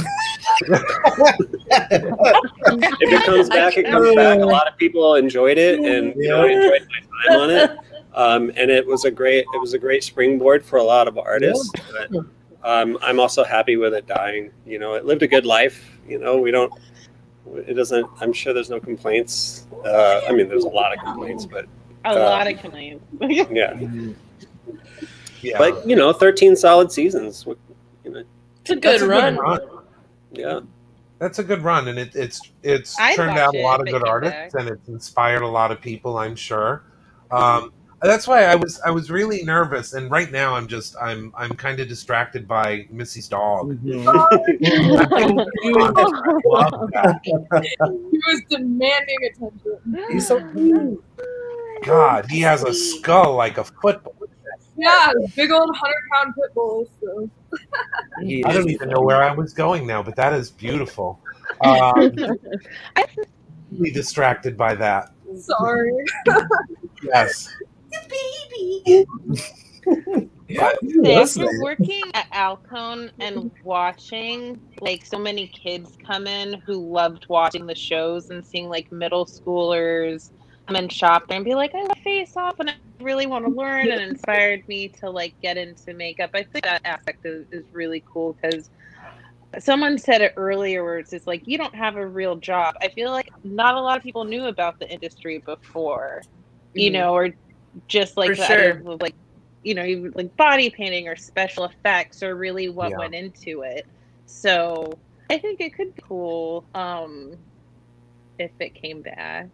I don't think I'd go on it again. I'd like to but see I'd it watch change, though. I think it should definitely have an overhaul, and Yeah, like it shouldn't be what it was. It needs to evolve. Yeah.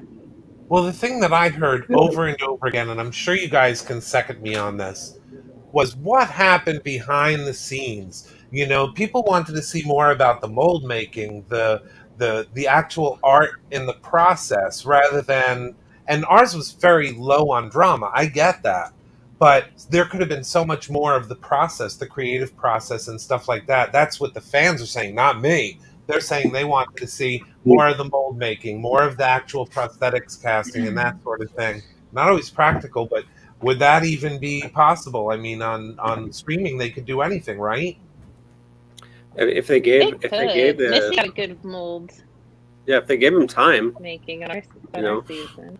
The hardest thing is that it was just so How to fast. open molds 101. Mold Mistress Missy.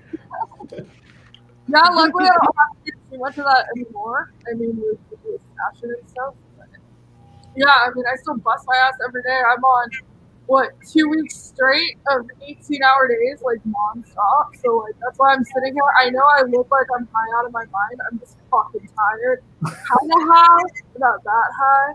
I mean, let's get real though. If they wanted to see more behind the scenes stuff, they would just see us playing Jenga, us building like Hogwarts, that like million-piece puzzle that we built. Yeah. Dave yelling at us. Making anything we could possibly find in the kitchen. Making prison wine. Yeah. Wine was fun. All of our home movies. Yeah. Oh yeah, all the The home Shining. Yeah. We did a bunch of Fanta commercials too. Yeah. Those were Shasta rad. commercials. Yeah. Shasta. Oh no, Oh, yeah. Shasta. Crazy. I just remember laying in a bathtub and pouring it over myself. Yeah. We did like a film noir thing. Like I don't Yeah, even it was remember great. what we did. But I want to say too about, you know, this is something back when the last session with everybody before, about how we were all saying, Olivia said that it wasn't like a competition. It was that everybody was so, like, we were a group, you know, like even stepping into it. Yeah, you knew that, but like I couldn't figure out how to turn on an air compressor, and Ben was like, oh, here you go. And then like I couldn't figure out how to do this, and somebody else would come in, you know, like it was constant help. And it was, I mean, the night before there was like a beauty challenge, and some of the guys were like, we don't even know what eyeliner is. We all sat down in the bedroom, and the girls pulled out. Oh shit! Oh, God. And Oh, it goes, no. you know, like you did, you know. Yeah, I think we were all just trying to make it through. Yeah, it wasn't a competition. It was like it's a family. It's you know, we were all so supportive because everybody in their right way is so freaking talented. I just know for me, like I learned special effects in makeup school for 6 weeks. We had an effects class, and I hadn't touched it since. And I when the show came out, a friend of all the secrets coming out now. My best friend is Alexandria Sunis, who's been a model on the show for since the beginning. And every season she was like, you need to audition, you need to audition, you need to audition. And I was like, that's not what I do. And season 9 came out, and she was like, it might be the last one. Like, you should just do it. What else are you doing with your life? And I was like, okay, fine. Like, let's just do it. And I thought I'd send in the audition tape. They would be like, this girl's crazy. And like, they would never, you know, ever talk to me again. It was like Thursday night at like 8 p.m. and it had to be in at like Friday at 9 a.m. Threw something together really fast. Yeah, it was like so last minute. And then I got a call like noon on Friday, and they were like, hey, so thought you were great. We're going to get you on a Skype call with the producers. And I was like, okay. And like, that went really well. And then they're like, so, you know, I was already in LA, but they were like, you know, you're going to come to LA. But Alex and I like didn't want to tell anybody that we were friends because we didn't want there to be like any like special treatment. Like we just wanted it to be cool. So like the whole time she was on the show, like we totally acted like we didn't know each other at all, and it was really crazy. But going in there, the whole point of this long ridiculous story, sorry guys, was that I didn't know. Like I have a textbook knowledge of special effects. And getting there and seeing products that, everything's Greek. You don't know what anything is, if you did know the name of it. And so there were so many times that I was just in a disadvantage and like not knowing crap. And every single one of you saved my ass at one point in time or another. And it's, like you do that because you're awesome people and awesome artists. And I was just so completely in awe of everything that you guys did. And for me, the takeaway was that how the hell am I here surrounded by all these incredible like artists and people. And, I think that each of us, has something special, about ourselves to do with that. And that's why it's so much more than a competition. And it's not about the drama and it's not about who beat who. And like, it's not like those other reality shows, in my opinion. No. But I was, I wasn't fourth. I still can point out Warbler in a shop. What was that? Brittany and Alex would talk through me during the first challenge. She was like whispering over like, can you just walk by Alex and say this? And then I go and they'd be like passing it. I'd be like, oh, got to go to the wig room. And then I'd come back to the message. Yeah. Oh, man. For me, the hardest part afterwards was trying to do art without everyone around. Oh yeah. Because I was a very solitary artist beforehand and I didn't really like to sculpt in front of anybody or anything, but then I got addicted to it because y'all would talk about it and you'd say things that you liked, or you'd be like, oh, well, what about this? And it was something that I hadn't really experienced before, and it was so hard to work without that afterwards. It was really hard, actually. Yeah, well, I mean, you get so used to the collaborative art. How do you live without afterwards? It's difficult. It's an adjustment. I know I went through it. My God, I can totally identify with that. Just missing you guys in general. That was the thing about our cast is everything. We were all there for different reasons, I'm sure, and we all brought something different. But for me, I've said it from the beginning, being on that show wasn't so much about competition with you. It was competition with myself to try to see if, damn, did I have what it takes to do this? Were the voices in my head and in my world right that I couldn't compete on that level? And it kind of transcended competition to just, oh my God, I'm working with these cool-ass people that are talented, and no matter what facet they are doing, they're talented in it. And every one of us had our strengths. But if we came together, my God, we'd beat the Avengers. Shit, I ain't gonna lie, Maybe doing some crazy stuff. I agree. Yeah. Well, I know we definitely we're at the end of our 2 hours already. Oh my God. I gotta thank you guys. I know you've all got your personal lives, and for you taking the time to not only just talk amongst us, but talk to the fans, which was important about this. Are there any last thoughts that you guys want to leave with the fans and with your extended family? I want to know how many of you got the 9 tattoo. I have it. Yeah. All right, I'll go get one. I'll go get one now. Even take my shirt off. I'm going. Am I the only one? All right, that's it. Now I gotta go get one. Brittany and Scott did it. Then I'm gonna go. This is why I stayed. Is Scott getting naked? I think so. Oh shit! Ooh. Elvish Tangwar, the 9 in the center. It's upside down. I guess that was foreboding. But oh, nice. That's 9, brothers. That's awesome, Scott. All right, I'll go get a 9. You sons of bitches, I'll do it. You gotta. I'll totally do it. I'm not kidding. I'll do it. I wasn't kidding around. See. I'm And doing that's it. one of the only other tattoos I have is my wedding band tattoo. So. I did not think that was your wedding finger. Sorry, but it's on the ring finger. I promise. Comments. It's so trippy looking at you guys, and like I feel like no one has aged. And I love you. I know. I feel like Yeah, thank you. I have definitely. Oh my god! I feel like I aged 10 years. Yeah. Scott, you look Just fantastic. last year. At I least aged half 10 years. that, Scott. There's a Look film exactly over like my Literally. webcam. I feel like I look the most different out of all you guys, but I feel like it was the same thing walking into that house, like just looking at all you young faces. No, when everybody I froze. I walked in like missing a tooth and had like orange hair. All right. Wait, well now you have more tattoos. You have a few new additions. And I have less hair. I have a lot more. I like it, Ben. Thank you. You finally did it. I like it.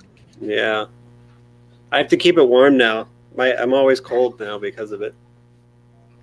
At Mine's least you've got finally a head that growing looks out a good bunch. bald. I always get made fun of because I got a big old dinosaur head. The problem is I have to have a beard along with it. Otherwise, if I shaved the beard, I'd look like a gray alien. No. I have a very weak jaw. I'm afraid. Oh, Well, you've got a great beard, so Thank you. yes. I've still got my little Vincent Price thing going on. That's it. Just the goatee.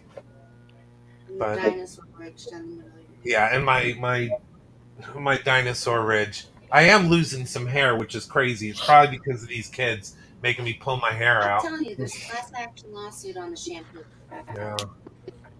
What? But anyway, guys, A I class thank you action guys lawsuit? for coming on. I know we're getting late. I love each of you. Please let's do Love this you again. too, Scott. Stay in touch. yeah. I know we said Realsies. that last time, but we got to really mean it now. Nice to see everyone's face.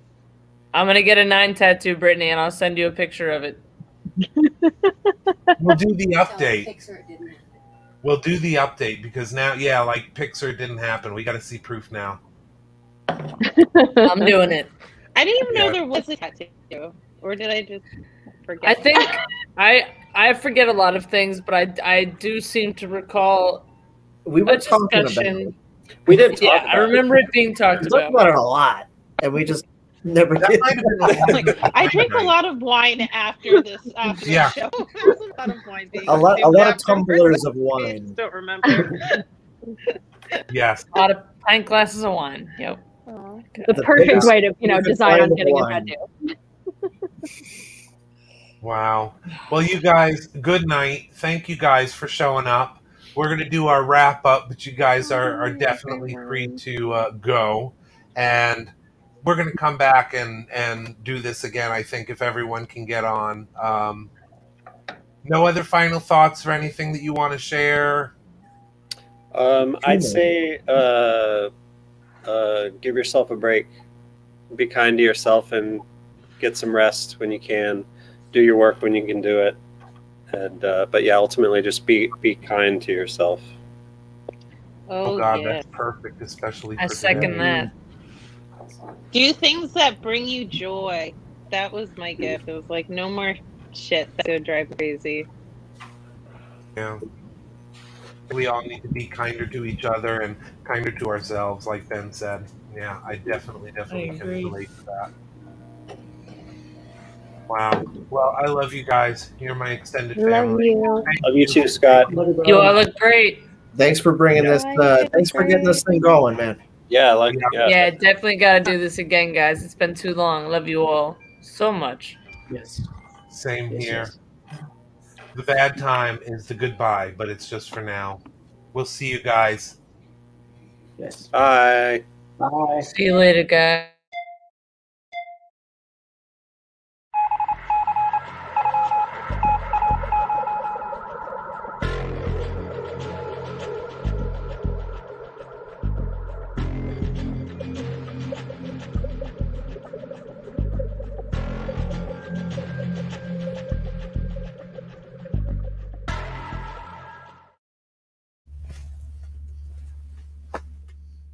Boris, for your contractually obligated. Oh, put I'm Boris sorry. at the end when all the Face Love book people are leaving. Bye, everybody.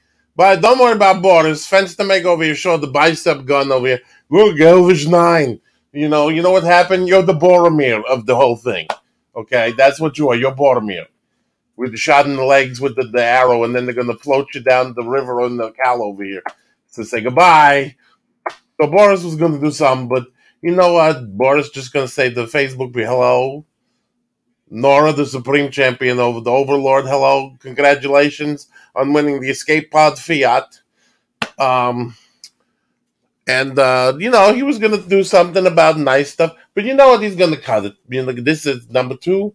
Everybody's probably on pee break or signing off. So Boris is just going to say he showed up. It's the second part. We're going to have a discussion with the lawyers. And by the way, while you were gabbing with your friends, I loosened all the lug nuts on your car. This is Boris signing off. Wait. What? Why don't you do us a plug? Since you're sitting there, why don't you plug our next guest for next week? Okay, this was brought to you by Murray's House of Shovels. Murray's House of Shovels, we can dig it. Oh, no, the guest? The guest. Oh, the guest. The guest will be Mr. David Skull, a historian and speaker about the monsters. He also wrote the book Fright Favorites for TCM. It's a nice book. Has pictures and words in it. He come up to Ocala for the Gilbration and speak on the Gilman. He's going to be sharing his multitude of wisdom and anecdotal philosophizings of stuff next week. You know, they're going to do Fenster just like the Fenster Maker. We're going to do it next week where David Skull's going to come and he's going to talk to us about his book, and we're going to pick his mind and ask him, what fruit would he be? You like that, Fenster Maker? Oh, I think we need another longer disclaimer. Now they're talking about it. See, this is the thing. They talk. Borders come at the end. Now they don't know what to do. So, Borders, you ever you know what? So don't you have a social following or whatever you call it now? Well, Borders is on Slasher. There's the Borders of Monster Manor 1313. He's on with Fenster Maker. You do look up with Fenster Maker. Borders a friend. Borders is also going to be on OnlyFans. Yes, he's not quite sure about the topic or the content, but there will be Boris OnlyFans. And then Boris is going to be on Cinder. It's like a Tinder date, but you see somebody, you like them, then you ghost them. That's nice. And you know what?